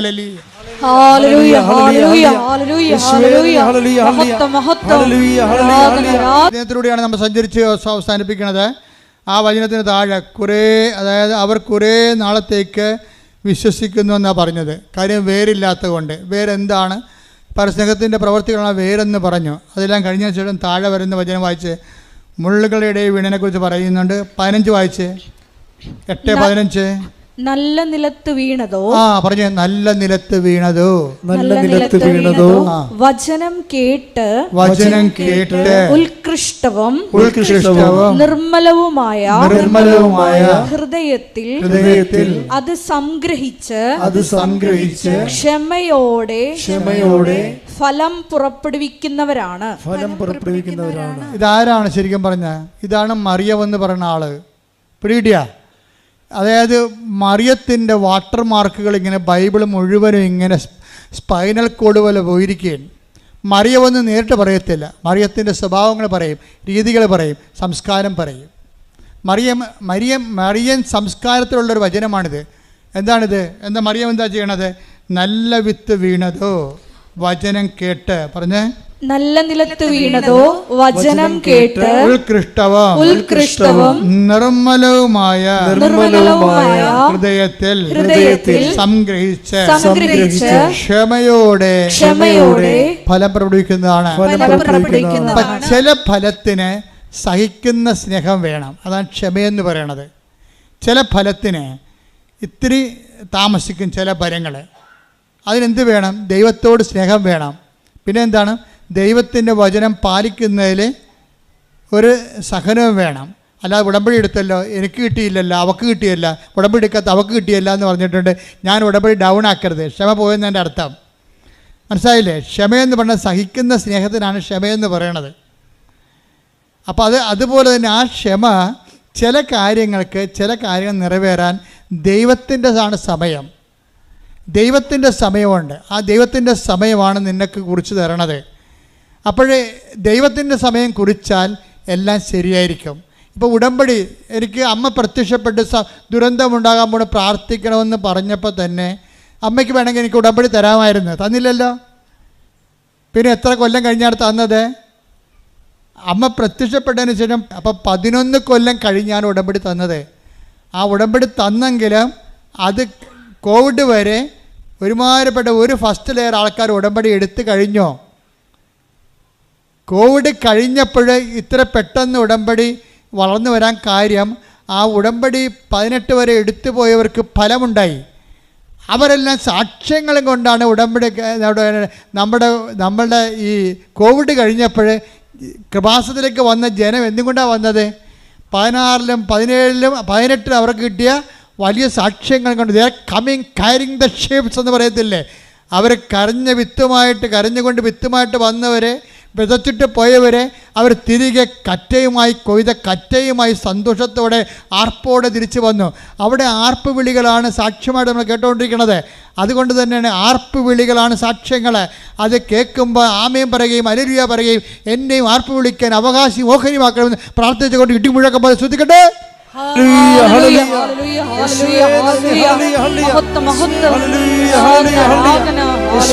കാര്യങ്ങൾക്കുള്ള സമയം ദൈവം നിശ്ചയിക്കും. ആ നിശ്ചയിക്കുമ്പോൾ അത് 1.5 സമയമായിരിക്കും.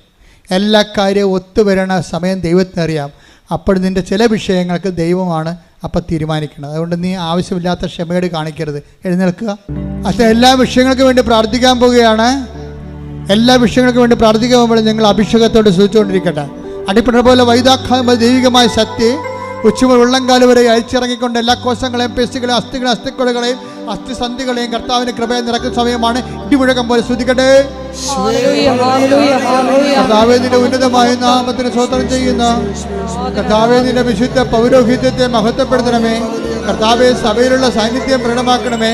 അത് 38 വർഷം ഞാൻ അർപ്പിച്ച കൃപാന്റെ യോഗ്യതയാൽ കൃപാസ്ഥാനത്താറെ ജീവനോടെ പ്രത്യക്ഷപ്പെട്ട പരിശുദ്ധാമ്മയുടെ മാധ്യസ്ഥത്തില് ഉച്ചമുതൽ ഉള്ളംകാല് വരെ കർത്താവിന്റെ രക്തം വളരട്ടെ. കർത്താവ് അസ്ഥികളുടെ സന്ധിബന്ധങ്ങളിലും മാംസപേശികളിലും കർത്താവിന്റെ രക്തം വളരട്ടെ. എൻ്റെ കർത്താവിൻ്റെ ഉന്നതമായ നാമത്തിൽ സഭയുടെ അധികാരത്തിൽ കുശിൻ്റെ അടയാളത്തിൽ മാരകരോഗങ്ങൾ തീരാവേദികൾ യേശുനാമത്തിൽ മാറിപ്പോകട്ടെ. എപ്പിലെപ്സി രോഗങ്ങൾ, തൈറോയിഡ് രോഗങ്ങൾ, ക്യാൻസർ രോഗങ്ങൾ, കരരോഗങ്ങൾ, കിഡ്നി രോഗങ്ങൾ, ഫിസ്റ്റുല രോഗങ്ങൾ, PCOD രോഗങ്ങൾ, കരരോഗം യേശുക്രിസ്തുവിന്റെ നാമത്തിൽ മാറിപ്പോകട്ടെ. കർത്താവ് മുതുക പൊന്തിയ അവസ്ഥകൾ, കിഡ്നി രോഗങ്ങൾ, വിസർപ്പ രോഗങ്ങൾ, സോറിയാസിസ് രോഗങ്ങൾ, ചിലങ്ക് രോഗങ്ങൾ, ത്വക്ക് രോഗങ്ങൾ കർത്താവിൻ്റെ വിശുദ്ധമായ രക്തത്താൽ കഴുകപ്പെടട്ടെ. കർത്താവേ, കർത്താവേ, സാമ്പത്തിക തകർച്ചയുള്ളവരെ, ജോലിയില്ലാത്തവരെ, വീടില്ലാത്തവരെ, വഴിയില്ലാത്തവരെ, വെളിച്ചമില്ലാത്തവരെ, വിവാഹമൊത്തു വരാത്തവരെ കണ്ണുനീരോടെ പ്രാർത്ഥിക്കുന്നു. കർത്താവേ, നിന്റെ വിശുദ്ധ പൗരോഹിത്യത്തെ മഹത്വപ്പെടുത്തണമേ. കർത്താവേ, നിന്റെ വിശുദ്ധ പൗരോഹിത്യത്തെ മഹത്വപ്പെടുത്തണമേ. കർത്താവേ, സഭയിലുള്ള സാന്നിധ്യം പ്രകടമാക്കണമേ. കർത്താവേ, നിന്റെ ഉന്നതമായ നാമത്തിലെ സ്വർഗം തുറക്കണമേ. കർത്താവിന്റെ ശക്തി, കർത്താവിന്റെ കൃപ മക്കളുടെ കൊടുക്കട്ടെ. മാരക രോഗങ്ങള്, തീരാവേദികള്, ജീവിതദുരിതങ്ങള്, വസ്തുവില്ലാത്തവര്, വീടില്ലാത്തവര്, സ്ഥലമില്ലാത്തവര്, ജോലിയില്ലാത്തവര്, രേഖകള്, സർട്ടിഫിക്കറ്റുകള്, കുടുങ്ങിപ്പോയവര്, വിദ്യാഭ്യാസ മേഖലകളില്, ജോലി മേഖലകളില്, യാത്രാ മേഖലകളില്, എല്ലാ തരത്തിലുള്ള ജീവിത വിളികളുടെ മേഖലകളിലുള്ള നിലവിലുള്ള തടസ്സങ്ങള് യേശു ക്രിസ്തുവിന്റെ നാമത്തില് മാറിപ്പോകട്ടെ. എല്ലാ രോഗങ്ങളും സുഖപ്പെട്ടുകൊണ്ട് അങ്ങയുടെ നാമത്തെ ആരാധനയിലൂടെ വീണ്ടും വീണ്ടും മഹത്വപ്പെടുത്തണമേ. ഓൺലൈനിലുള്ളവരും മൗനമായി പ്രാർത്ഥിക്കട്ടെ. മുട്ടയിൽ നിന്ന് കൈകൾ കുപ്പി കണ്ണടച്ചു കണ്ടേ.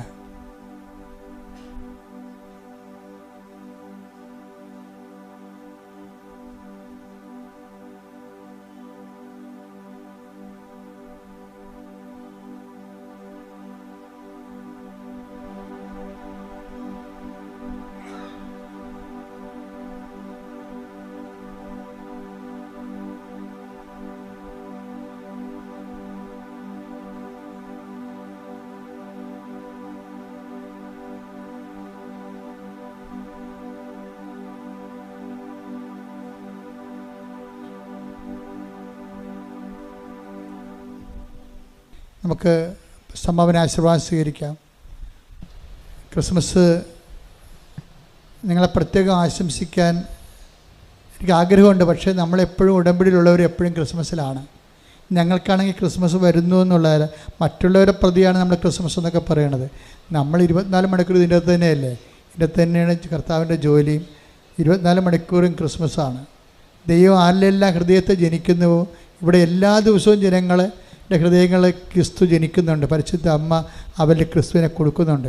അപ്പോൾ നിങ്ങൾ മറ്റുള്ളവർക്ക് ക്രിസ്മസ് ഉണ്ടാക്കി കൊടുക്കണം.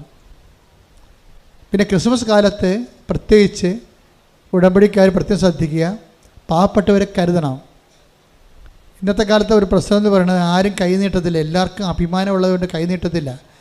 നമ്മൾ ചോദിക്കണം. പക്ഷെ അവർക്ക് നമ്മളോട് ചിലപ്പോൾ ചോദിക്കാൻ തോന്നത്തില്ല.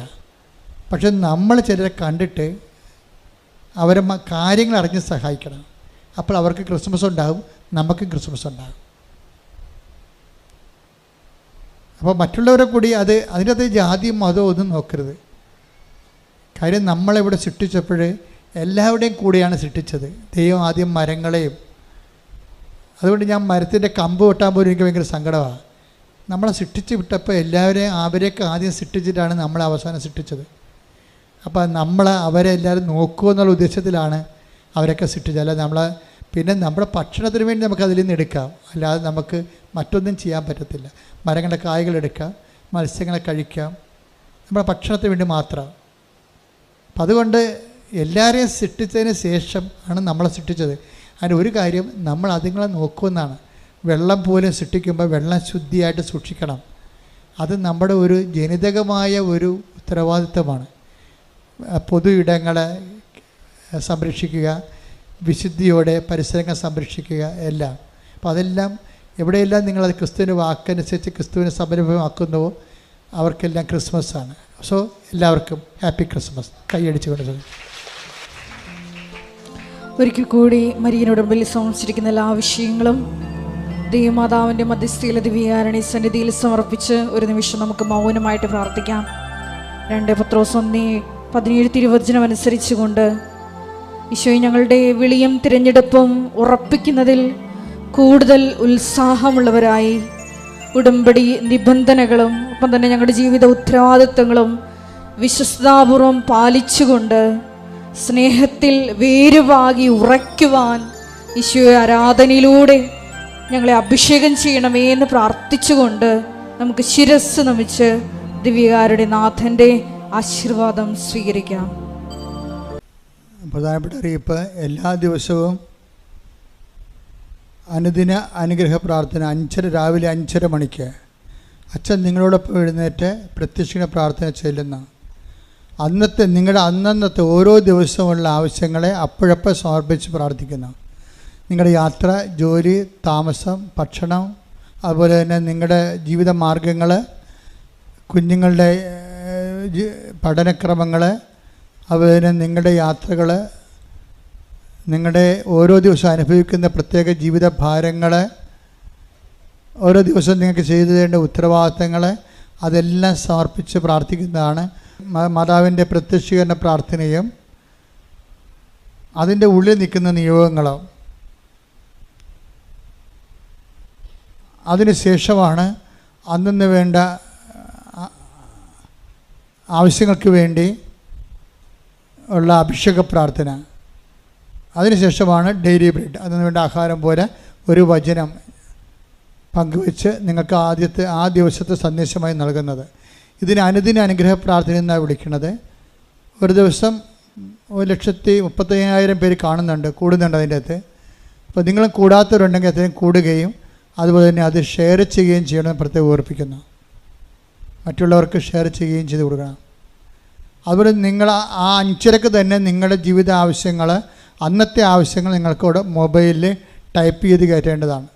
അന്നത്തെ ജീവിത ആവശ്യങ്ങൾ മൊബൈലിൽ ടൈപ്പ് ചെയ്ത് കയറ്റേണ്ടതാണ് ആ അനുദിന അനുഗ്രഹ പ്രാർത്ഥനയുടെ സമയം. കൃപാസനത്തിൽ വരുന്ന ദിവസം അച്ഛനെ കാണണമെന്ന് ഉദ്ദേശിക്കുന്നവരെ അച്ഛനുണ്ടോ എന്ന് വിളിച്ച് ചോദിക്കണം. 9447285400 വിളിച്ച് ചോദിക്കേണ്ടത്. കാര്യം ഇന്നലെ ഞാൻ ഉണ്ടായിരുന്നു, പക്ഷേ എനിക്ക് കോടതിയിൽ ഒരു കേസ് ഉണ്ടായിരുന്നു. അപ്പോൾ ഇന്നലെ ഒത്തിരി പേരെ കാണാൻ ഒത്തില്ല. എന്നാലും ഞാൻ മാക്സിമം കണ്ട് കോടതിയിൽ നിന്ന് വന്നു വെച്ചാൽ പട്ടേന്ന് വൈകുന്നേരം വരെ ആൾക്കാരെ കണ്ടു. കാണുന്നതല്ല പ്രശ്നം, നിങ്ങൾ ഇത്രയും കഷ്ടപ്പെട്ട് വന്നിട്ട് കണ്ടില്ലെന്ന് പറയരുത്. അതുകൊണ്ടാണ് വിളിച്ച് ചോദിക്കണമെന്ന് പറഞ്ഞതിൻ്റെ കാരണം.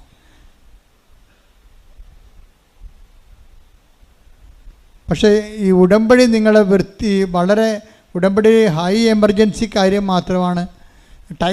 ടൈം ഇല്ലാത്ത വിഷയത്തിനാണ് അച്ഛനെ കാണേണ്ടത്. അല്ലാതെ ഉടമ്പടി എടുത്ത ആൾക്കാർ സാക്ഷ്യം പറയുന്നതിൽ 98% പേരും അച്ഛനെ കാണാത്തവരാണ്. അപ്പോൾ അച്ഛനെ കാണുന്ന എല്ലാ പ്രശ്നമൊന്നും മനസ്സിലായില്ലേ? ഉടമ്പടി മര്യാദയൊക്കെ ചെയ്ത അമ്മ ഇടപെട്ടുള്ള ആ വിഷയത്തിൽ. പക്ഷേ ക്യാൻസർ രോഗികളെയൊക്കെ ഗുരുതര രോഗികളെയൊക്കെ കാണാം, തീർച്ചയായിട്ടും കാണാം. പിന്നെ ജപ്തി നടപടിക്കാരെ കാണും, പരീക്ഷക്കാരെ കാണും, ഹൈ എമർജൻസി നിൽക്കുന്ന എല്ലാവരെയും കാണും. ആവശ്യമില്ല, നിങ്ങൾ ചിലരൊക്കെ എന്നെ വിളിക്കുകയെ കാണണമെന്ന് പറഞ്ഞ് വിളിക്കും. അപ്പോൾ ഞാൻ പറഞ്ഞു, ഉടമ്പടിയിലുള്ളവരെ പോലെ നമുക്ക് കാണാൻ പറ്റണില്ല, പിന്നെ എങ്ങനെ പുറത്തുള്ളവരെ കാണത്തില്ല. അപ്പോൾ നിങ്ങൾ വിചാരിക്കരുത് അച്ഛനെ എന്തെങ്കിലും ഒരു ബന്ധമുണ്ടാക്കിയാൽ അച്ഛനെ കാണാൻ പറ്റുമെന്ന്. അങ്ങനെയല്ല. കൃപാസനത്തിൻ്റെ ഉടമ്പടിയുടെ ഭാഗമായിരിക്കണം ആരായാലും. അല്ലാത്തവർക്ക് ചില പ്രധാനപ്പെട്ട ആൾക്കാർക്ക് വരും, അപ്പോൾ അവർ ചിരിച്ച് ഓക്കെ എന്നൊക്കെ പറഞ്ഞ് വിടും. അല്ലാതെ അവർ പ്രാർത്ഥന ആവശ്യമല്ലായിരിക്കും അവരുടെ, അത് ഭൗതികമായ ആവശ്യമായിരിക്കും. പിതാവിൻ്റെയും പുത്രൻ്റെയും പരിശുദ്ധാത്മാവിൻ്റെയും നാമത്തിൽ ആമേൻ. എൻ്റെ പ്രിയപ്പെട്ടവർ, ഇന്ന് മെയ് 14 തീയതി വ്യാഴാഴ്ച, അമ്മേ പരിശുദ്ധ അമ്മേ, അമ്മേ പരിശുദ്ധ ദൈവമാതാവേ, കൃപാസനത്തിലൂടെ ഞങ്ങളുടെ ദേശത്തിനും അമ്മ മധ്യസ്ഥം തേടി തന്ന എല്ലാ അനുഗ്രഹങ്ങൾക്കും കൃപകൾക്കും ഞങ്ങളിപ്പോൾ ഹൃദയം നിറഞ്ഞ നന്ദി പറയുന്നു. അമ്മേ പരിശുദ്ധമ്മേ ദൈവമാതാവേ, 2004 ഡിസംബർ 7 തീയതി ഉച്ചകഴിഞ്ഞ് 2:30 കൃപാസനത്തിൽ സംഭവിച്ച അമ്മയുടെ പ്രത്യക്ഷപ്പെടലിനെ കുറിച്ച് തിരുസഭയ്ക്ക് സമർപ്പിച്ചിരിക്കുന്ന പഠനരേഖകളുടെ മേൽ സഭാത്മകമായ പഠനം ആരംഭിക്കുവാൻ ഞങ്ങൾ പ്രാർത്ഥിക്കുന്നു. അമ്മേ പരിശുദ്ധമേ, ഭൂസ്വർലോകങ്ങളുടെ രാജ്ഞിയായ അങ്ങേയ്ക്ക് ഭൗമസംരക്ഷണത്തിനായി പ്രപഞ്ചപ്രകൃതിയെ തന്നെ തിരുസഭ പ്രതിഷ്ഠിക്കുവാൻ ഈ പ്രത്യക്ഷീകരണം വഴി ഇടയാക്കണമേ. പരിശുദ്ധമേ, ജപമാല മാതാവേ, സകല കൃപാസനം പ്രാർത്ഥനയോടും ചേർത്ത് ഞങ്ങളിപ്പോൾ പ്രാർത്ഥിക്കുന്ന ഈ കുടുംബത്തിന്റെ പ്രത്യേക നിയോഗം. അമ്മയുടെ പ്രത്യക്ഷീകരണത്തിന്റെ ഈ അനുഗ്രഹവേളയിൽ ഞങ്ങൾക്ക് സാധിച്ചു തരുവാൻ കനിയണമേ. ആമേൻ. വിശ്വാസ പ്രമാണം. സർവശക്തനായ പിതാവും ആകാശത്തിന്റെയും ഭൂമിയുടെയും സൃഷ്ടാവുമായ ദൈവത്തിൽ ഞാൻ വിശ്വസിക്കുന്നു. അവിടുത്തെ ഏകപുത്രനും ഞങ്ങളുടെ കർത്താവുമായ ഈശോമിശിഹായിലും ഞാൻ വിശ്വസിക്കുന്നു. ഈ പുത്രൻ പരിശുദ്ധാത്മാവിനാൽ ഗർഭസ്ഥനായി കന്യകാമറിയത്തിൽ നിന്ന് പിറന്ന് പൊന്തിയോസ് പീലാത്തോസിന്റെ കാലത്ത് പീഡകൾ സഹിച്ച് കുരിശിൽ തറയ്ക്കപ്പെട്ട് മരിച്ച് അടക്കപ്പെട്ട് പാതാളങ്ങളിൽ ഇറങ്ങി മരിച്ചവരുടെ ഇടയിൽ നിന്ന് മൂന്നാം നാൾ ഉയർത്ത് സ്വർഗത്തിലേക്ക് എഴുന്നള്ളി സർവശക്തിയുള്ള പിതാവായ ദൈവത്തിന്റെ വലതുഭാഗത്തിരിക്കുന്നു. അവിടെ നിന്ന് ജീവിക്കുന്നവരെയും മരിച്ചവരെയും വിധിക്കുവാൻ വരുമെന്നും ഞാൻ വിശ്വസിക്കുന്നു. പരിശുദ്ധാത്മാവിലും ഞാൻ വിശ്വസിക്കുന്നു.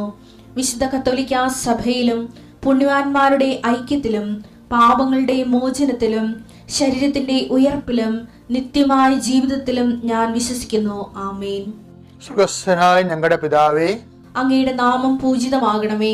അങ്ങയുടെ രാജ്യം വരണമേ. അങ്ങയുടെ തിരുമനസ് സ്വർഗത്തിലെ പോലെ ഭൂമിയിലുമാകണമേ. അന്നു വേണ്ടുന്ന ആഹാരം ഇന്ന് ഞങ്ങൾക്ക് തരണമേ. ഞങ്ങളോട് തെറ്റ് ചെയ്യുന്നവരോട് ഞങ്ങൾ ക്ഷമിക്കുന്നത് പോലെ ഞങ്ങളുടെ തെറ്റുകൾ ഞങ്ങളോടും ക്ഷമിക്കണമേ.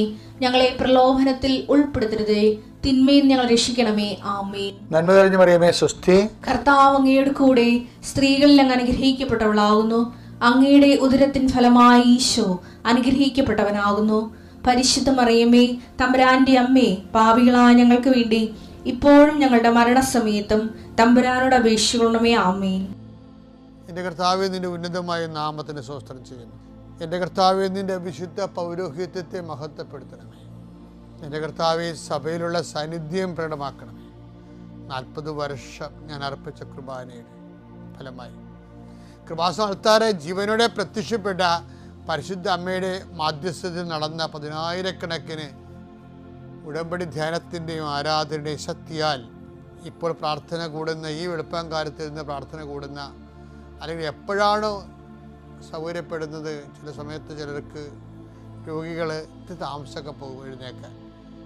ഇപ്പം കൂടുന്ന സമയത്ത് കർത്താവിൻ്റെ കൃപ 5:30 അച്ഛൻ കൂടാൻ പറഞ്ഞിരിക്കണത്. എല്ലാവരും തടിയെ ജീവനുള്ളവരെല്ലാം ആ സമയം തന്നെ കീപ്പ് ചെയ്യാൻ നോക്കണം. ചിലർ ചിലപ്പോൾ വിമാനത്തിലൊക്കെ ആയിപ്പോവും ആ സമയത്ത്, അല്ലെങ്കിൽ വാഹനത്തിലായിപ്പോവും. അപ്പം ആ ഒരു എക്സെപ്ഷൻ ചിലപ്പോൾ ഉണ്ടാകും. അപ്പം നമുക്ക് പറ്റുന്ന സമയത്താണ് കൂടുന്നത്. അങ്ങനെയുള്ളവർക്ക് മാത്രമേ എക്സെപ്ഷൻ ഉള്ളൂ. കർത്താവെ, ആ സമയത്ത് എപ്പോൾ കൂടിയാലും അങ്ങയുടെ മക്കളെ നീ ആശീർവദിക്കണം. കർത്താവെ, അങ്ങ് മാത്രമേ ഞങ്ങൾക്ക് ഒരു സന്ധിപ്പുള്ളൂ. നീയാണ് വഴി, നീയാണ് വാതിൽ. നിന്നിലൂടെ അമ്മയുടെ മധ്യസ്ഥത്തിൽ ഞങ്ങളുടെ ജീവിതം ഞങ്ങൾ പൂർണ്ണമായി അടിയറ വെച്ചിരിക്കുകയാണ്. കർത്താവെ, ശാരീരികമായി തളർന്നു കിടക്കുന്നവരുണ്ട്, ശാരീരികമായി രോഗാതുരത പനി പിടിച്ചിരിക്കുന്നവരും, കടലിൽ നിന്ന് പൊങ്ങാൻ പറ്റാത്തവരും, പൊങ്ങിയിട്ട് നീരും വെച്ചിരിക്കുന്നവരും ഒക്കെ ഉണ്ട്, വേദന ഉള്ളവരുണ്ട്. അവരെല്ലാം ദൈവമേ സ്പർശിക്കണമേ. കർത്താവെ, എവിടെ പോകാനാണെന്നും വിചാരിച്ചുകൊണ്ട് മനസ്സിടിഞ്ഞ് കിടക്കുന്നവരുണ്ട്. അവർ പോകുന്ന കാര്യങ്ങൾ നടക്കത്തില്ലാത്തത് കൊണ്ട് അവർക്ക് മനസ്സിന് പ്രയാസമുണ്ട്. ദൈവം, എങ്കിലും ഞാൻ അവരെ നിൻ്റെ നാമത്തെ ആസ്വദിക്കുകയാണ്. അവർ പോകും ദൈവമേ. അവിടെ കൂടെ അമ്മയെ, പരിശുദ്ധമ്മേ, അമ്മ പോകണം. സഞ്ചാരി മാതാവേ, അവിടെ കഴിവ് കൊണ്ടല്ല, അവരെടുത്ത ഉടമ്പടിയുടെയും അവരിത്രയും നാൾ അവർക്ക് വേണ്ടി ഞങ്ങളെ പ്രാർത്ഥിച്ചിരിക്കുന്ന കൃപാസനത്തിൻ്റെ പ്രാർത്ഥനയുടെ അടിസ്ഥാനത്തിലും ആധാരത്തിലും, ഓ ദൈവമേ, തന്നെ പറയാൻ കഴിവില്ലാത്തവർ, സഹായിക്കാൻ ആരുമില്ലാത്തവർ, പലതരത്തിലുള്ള ആക്ഷേപങ്ങളിൽ ജീവിക്കുന്നവരവിടെ എല്ലാം കർത്താവേ നീ കൂടെ പോകണമെന്ന് പ്രാർത്ഥിക്കുന്നു. ഈശോയെ, കുഞ്ഞുങ്ങൾ പരീക്ഷ എഴുതിയിട്ടുണ്ട്, മുതിർന്നവർ ഇൻ്റർവ്യൂ ഒക്കെ കഴിഞ്ഞിട്ടുണ്ട്, അവിടെ വലിയ ടെസ്റ്റ് കഴിഞ്ഞിട്ടുണ്ട്, ഓരോരോ തരത്തിലുള്ള പരീക്ഷ, PhD-ക്കാർ, അവിടെ വൈവകൾ, അവിടെ പ്രസൻറ്റേഷൻസ്, അതുപോലെ തന്നെ ഓരോരോ മേഖലകളിൽ പഠിച്ച് പരീക്ഷ എഴുതി കഴിഞ്ഞവർ, റിസൾട്ട് പ്രതീക്ഷിക്കുന്നവർ, കർത്താവേ, റിസൾട്ട് കിട്ടിക്കഴിയുമ്പോൾ ഇത്തിരി പഠിച്ചാൽ മതിയായിരുന്നു, ഇത്തിരി കിട്ടിയാലെന്നൊക്കെ ഓർത്ത് നിരാശപ്പെടാതിരിക്കാൻ, കർത്താവെ, not by merit but by grace. ദൈവമേ, കുഞ്ഞുങ്ങളുടെ മക്കളുടെ കഴിവിനേക്കാൾ ഉപരി നിൻ്റെ കൃപ കൊണ്ട് അവർക്ക് സമർത്ഥമായ മാർക്ക് കിട്ടി അവർ പിടിച്ചു കയറാനുള്ള കഴിവ് അവർക്ക് നൽകണമെന്ന് പ്രാർത്ഥിക്കുന്നു. കർത്താവേ, ഞാൻ അങ്ങയുടെ നാമത്തിൽ പ്രാർത്ഥിക്കുന്നു. ജോലി സംബന്ധമായ കാര്യങ്ങൾ, വിൽക്കാത്ത തോട്ടങ്ങൾ, വിൽക്കാത്ത പാടങ്ങൾ, വിൽക്കാത്ത സ്ഥലങ്ങൾ വിറ്റുമാറുന്നതിന് വേണ്ടി പ്രാർത്ഥിക്കുന്നു. ഈശോയെ, പലതരത്തിലുള്ള ജീവിത ദുരിതങ്ങൾ, ഓരോരോ ഉദ്യമങ്ങൾ, സംരംഭങ്ങൾക്ക് വേണ്ടി വീട്ടിൽ നിന്ന് ഇറങ്ങിപ്പോകുന്നവർ, കടകമ്പോളം നടത്താൻ പോകുന്നവർ, നഷ്ടപ്പെട്ട ജോലി തിരിച്ചു കിട്ടാൻ വേണ്ടി പ്രാർത്ഥിക്കുന്നവർ, അതുപോലെ തന്നെ വ്യാപാര വ്യവസായങ്ങൾ, പുതുതായിട്ട് സംരംഭം ആരംഭിക്കാൻ പോകുന്നവർ, എല്ലാവരെയും ഈശോയുടെ നാമത്തിൽ ആശീർവദിക്കുന്നു. കർത്താവ്, യാത്ര ചെയ്യുന്നവർ, യാത്രയ്ക്ക് ഒരുങ്ങുന്നവർ, യാത്രയ്ക്ക് വേണ്ട രേഖകൾ ക്രമീകരിക്കുന്നവർ, എല്ലാവരെയും ഈശോയുടെ നാമത്തിൽ ആശീർവദിക്കുന്നു. എൻ്റെ കർത്താവിൻ്റെ ഉന്നതമായ നാമത്തിൽ ആരെങ്കിലും എൻ്റെ കാര്യം അച്ഛൻ പറഞ്ഞില്ലല്ലോ എന്നോർത്ത് വിഷമിക്കുന്നുണ്ടെങ്കിൽ തീർച്ചയായിട്ടും ദൈവപൈതലെ 7 ദിവസത്തിനുള്ളിൽ നിൻ്റെ വിഷയത്തിന് മേൽ തീരുമാനം ഉണ്ടാകും. എൻ്റെ കർത്താവിൻ്റെ ഉന്നതമായ നാമത്തിൽ, സഭയുടെ അധികാരത്തിൽ, കുരിശിൻ്റെ അടയാളത്തിൽ ദൈവശക്തി അതിനെ അനുഗ്രഹിക്കപ്പെടട്ടെ. ഞാൻ എൻ്റെ പ്രിയപ്പെട്ടവരെ, ഞാൻ കഴിഞ്ഞ ദിവസം ഈ മേരി തോമസ്, രശ്മി തോമസിൻ്റെ ഒരു കഥ പറഞ്ഞില്ലേ, സാക്ഷ്യം, അതിപ്പോൾ അപ്പ് ചെയ്യുന്നുണ്ട്, നോക്കിയേക്കണം. നല്ല സാക്ഷ്യമാണ്. അതിൻ്റെ കുറേ ഘടനകളുണ്ട്, ഉടമ്പടിയുടെ കുറേ ഫീച്ചേഴ്സ് ഉണ്ട്. അതിലൊന്ന്, ഞാൻ ഇന്നലെ നിങ്ങൾ പറഞ്ഞില്ലേ, അവർക്ക് നടുവേദനയാണെന്ന് പറഞ്ഞില്ലേ, മാറാത്ത വർഷങ്ങളുടെ നിങ്ങളുടെ നടുവേദന, അനങ്ങാൻ പാടില്ല. ഞാൻ ഇന്നലെ നിങ്ങൾ പറഞ്ഞില്ലേ, അവർ എഴഞ്ഞാണ് ബാത്റൂമിലൊക്കെ പോയത്, തിരിച്ചെഴഞ്ഞൊക്കെ വരുന്നത്. അപ്പം അങ്ങനെ ഉള്ള ഒരു കാലത്ത് ഇവർ ചെയ്യണ കാര്യങ്ങളെല്ലാം ഭയങ്കര രസമാണ്. ഇവർ ഒരു ടി വിയിൽ മുറിയൊക്കെ അടച്ചിട്ട് അച്ഛൻ്റെ ധ്യാനമില്ലേ, ധ്യാനം, ഈ ആദിവാഴ്ച ധ്യാനം, ചൊവ്വാഴ്ച ഉള്ള ധ്യാനം എല്ലാവരും കൂടണമെന്ന് നിർബന്ധമല്ലേ. ഉടമ്പടിയിൽ അത് മൻഡേറ്ററിയാണ്. കാര്യം ആ ഉടമ്പടി ധ്യാനത്തിലൂടെയാണ് ദൈവം നമ്മോട് സംസാരിക്കണത്, നമുക്ക് സൗഖ്യം ലഭിക്കണത്. എത്രയോ പേരെ സൗഖ്യം പറയണത്, അത് എത്രയോ പേരാണ് ആ വചനത്തിൽ അപ്ഡേഷൻസ് കിട്ടണത്. അപ്പോൾ നിങ്ങൾ ഉടമ്പടി ധ്യാനം മുടക്കിയതിന് ശേഷം പിന്നെ ഉടമ്പടി പുരോഗമിക്കാൻ പറ്റത്തില്ല. നിങ്ങൾ ഓർക്കണത് തിരികെ എത്തിച്ചിട്ട് രാവിലെ വൈകിട്ടും തിരികെ എത്തിക്കുമ്പോൾ എല്ലാം ശരിയാവുന്നതാണ്. ഒന്നും ശരിയാകത്തില്ല. കാരണം നിങ്ങൾ പറഞ്ഞതാണ് അവിടെ വെച്ച്, ഉടമ്പടിയിലാണ് ഞാൻ ജീവിക്കുന്നത്, ഉടമ്പടിയുടെ എല്ലാ വചനങ്ങളും ഞാൻ കൂടിക്കൊള്ളാം. അങ്ങനെ ഉടമ്പടി ജീവിക്കുന്നവരാണ്. ഉടമ്പടി ചുമ്മാ സിഗത്തിക്കലായിട്ട് എടുത്തിരിക്കുന്ന ആൾക്കാർ ദൈവത്തിൻ്റെ കണ്ണിപ്പൊടിയിട്ട് എന്തെങ്കിലും അനുഗ്രഹം അടിച്ചു മാറ്റാൻ നോക്കണം. അതൊക്കെ അങ്ങനെയുള്ളവർക്കൊന്നും അതൊന്നും ശരിയാകത്തില്ല. എപ്പോഴും നമ്മൾ ശ്രദ്ധിക്കണം. അത് ഞാനിപ്പോൾ പറയാൻ കാര്യം അറിയാമോ, ഇവർ പള്ളിയിൽ നമ്മൾ ധ്യാനം കൂടുന്ന പോലെ കുളിച്ച് ഒരുങ്ങി ശിരോ വസ്ത്രമൊക്കെ ധരിച്ചാണ് ഇവർ ഉടമ്പടി ധ്യാനം കൂടുന്നത്. പക്ഷേ ഉടമ്പടി ധ്യാനം ചൊവ്വാഴ്ച വീട്ടിൽ മുറി അടച്ചിട്ട് പള്ളിയിൽ ഇരുന്ന് ധ്യാനം കൂടുന്ന പോലെ അത്രയും ശ്രദ്ധയോടെയും ഭവ്യതയോടെയും പ്രാർത്ഥനയോടെയും കൂടിയാണ് അവർ കൂടുന്നത്. പക്ഷേ ഒരു പ്രശ്നമുണ്ട്, ഇവർ ധ്യാനം കൂടുന്ന ദിവസമായിരിക്കും ഇവർ നടുവിൻ്റെ വേദന കലശലാകണത്. ധ്യാനം കൂടുതൽ അവർക്ക് പ്രശ്നമൊന്നുമില്ല, ധ്യാനം കൂടുന്ന ദിവസം ഭയങ്കര കലശലാകും വേദന. അപ്പോൾ അത് 5-6 ആഴ്ച ആവർത്തിച്ചപ്പോഴേ ഇവർക്കൊരു സംശയമായി, ഇതെന്താ ധ്യാനമാണ്, ധ്യാനം കൂടുന്നതാണോ ഇപ്പോൾ പണി കേൾക്കണത്, കാര്യം എനിക്ക് അനങ്ങാൻ പാടില്ലേ, ധ്യാനം കൂടുന്നതാണ് വേദന കൂടാൻ കാരണം. അപ്പം അവരുടെ ഉള്ളിലൊരു കലക്കം വന്ന് അല്ലേ. അപ്പം അപ്പോൾ അങ്ങനെ ഇരിക്കുമ്പോഴാണ് അവർ പെട്ടെന്ന്, എൻ്റെ കുഞ്ഞുങ്ങൾ അപ്പോൾ പരിശുദ്ധാത്മാവ് കലക്കത്തിലേക്ക് പോകുമ്പോൾ പരിശുദ്ധാത്മാവ് അവളെ സഹായിക്കുന്നുണ്ട്. പരിശുദ്ധാത്മാവിൻ്റെ പ്രശ്നം എന്താണ്, ഇപ്പോൾ ഇനിയുള്ള ദിവസങ്ങളിലെല്ലാം നമ്മൾ പരിശുദ്ധാത്മാവിനെ കുറിച്ചാണ് പെന്തക്കോസ്ത ദിവസം വരെ പറയണത്. പരിശുദ്ധാത്മാവ് അവരുടെ സത്യസന്ധമുള്ള ലേഡിയല്ലേ, അവർ പരിശുദ്ധാത്മാവ് പറഞ്ഞു, മകളെ നീ അങ്ങനെ കലങ്ങേണ്ട കാര്യമില്ല, നിൻ്റെ കയ്യിൽ ഉടമ്പടി തൈലം ഉണ്ടല്ലോ, നീ അതെന്തുകൊണ്ടാണ് ഇത്രയും വിശ്വാസമുള്ളത്, നീ എന്തുകൊണ്ട് ഉടമ്പടി തൈലം വിശ്വാസത്തിൽ പ്രയോഗിച്ച് നിൻ്റെ നടുവിനെ പെരുട്ടാത്തത്, നീ എടുത്ത് പെരുട്ടിക്കേ, അപ്പോൾ അടയാളം കാണുമെന്ന് പറഞ്ഞു. അപ്പോഴൊക്കെ ബോധം വന്നത്. ഇപ്പോൾ എല്ലാ കാര്യങ്ങളും സത്യമാണെങ്കിൽ ചിലർക്ക് ബോധമില്ലല്ലോ. ഉടമ്പടി ഒരു ബോധമാണ്. എല്ലാം നിങ്ങൾ വൃത്തിയായിട്ട് ചെയ്യുന്നുണ്ടാകും, പക്ഷേ ബോധം ഉണ്ടാകത്തില്ല. ഉടമ്പടി എന്ന് പറഞ്ഞൊരു ബോധമാണ്. ഇവർക്ക് അപ്പോഴാണ് ബോധം വന്നത്. ഇവർ ഉടമ്പടി തൈലം നടുവെ പെരുട്ടി, ഇന്നലെ ഞാൻ പറഞ്ഞതാണ് അവർ സൗഖ്യപ്പെട്ട കാര്യം. പിന്നെ വന്നിട്ടില്ല രോഗം, അതല്ല പ്രശ്നം. ഇവരുടെ കലക്കത്തിൻ്റെ കാരണം എന്താണ്, ഞാൻ ഇത്രയും കൃത്യമായിട്ട് ഉടമ്പടി ചെയ്തിട്ടും പിന്നെ മനസ്സിലൊരു കലക്കമുണ്ട്. എന്താണ്, അവിശ്വാസത്തിൻ്റെ ഒരു അരൂപി ഉള്ളിൽ കിടകൊണ്ടാവും. നമ്മൾ ഭയങ്കര കടുത്ത വിശ്വാസിയാണ് നീ എന്ന് പറഞ്ഞാലും ചില കാര്യങ്ങൾ നീക്കിവെക്കില്ലാത്തതിൻ്റെ കാര്യം അവിശ്വാസത്തിൻ്റെ ഒരു അരൂപി.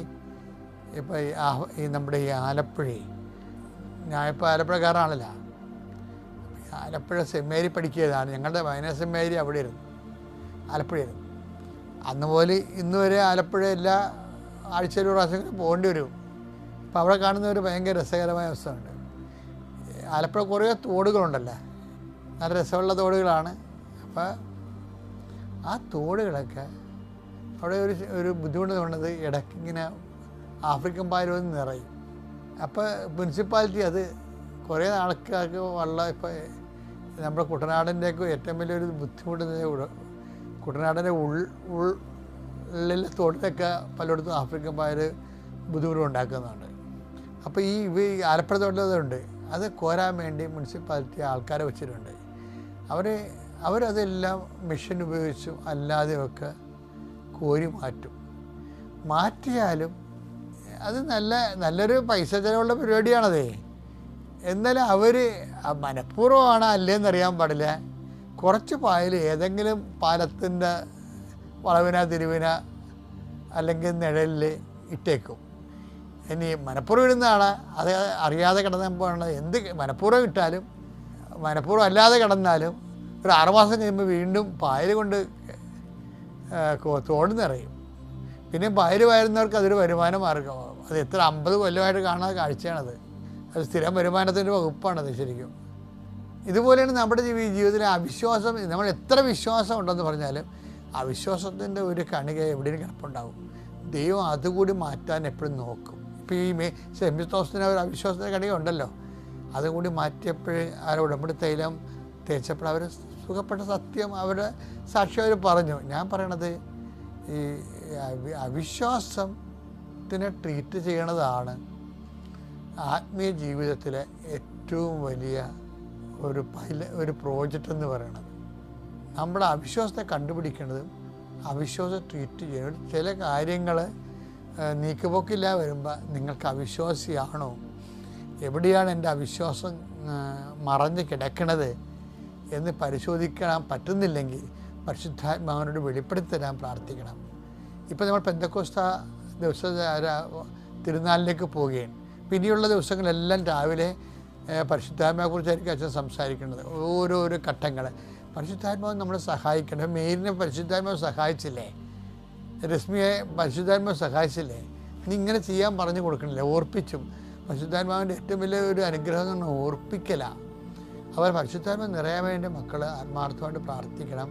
ഈ ദിവസങ്ങളിൽ പരിശുദ്ധാത്മാവിൻ്റെ ഓരോരോ ദാനങ്ങളും ഓരോരോ പ്രസാദങ്ങളും നിറയാൻ വേണ്ടി കർത്താവ് നിങ്ങൾ അനുഗ്രഹിക്കട്ടെ. പിതാവിൻ്റെയും പുത്രൻ്റെയും പരിശുദ്ധാത്മാവിൻ്റെ നാമത്തിൽ. ഈ യൂട്യൂബ് ചാനൽ ഇതുവരെ സബ്സ്ക്രൈബ് ചെയ്തിട്ടില്ലെങ്കിൽ ഇപ്പോൾ തന്നെ സബ്സ്ക്രൈബ് ചെയ്യുക. ഈ വീഡിയോ ഇപ്പോൾ തന്നെ നിങ്ങളുടെ സുഹൃത്തുക്കൾക്ക് ഷെയർ ചെയ്തുകൊണ്ട് കർത്താവിൻ്റെ പ്രേക്ഷിതരാകുക.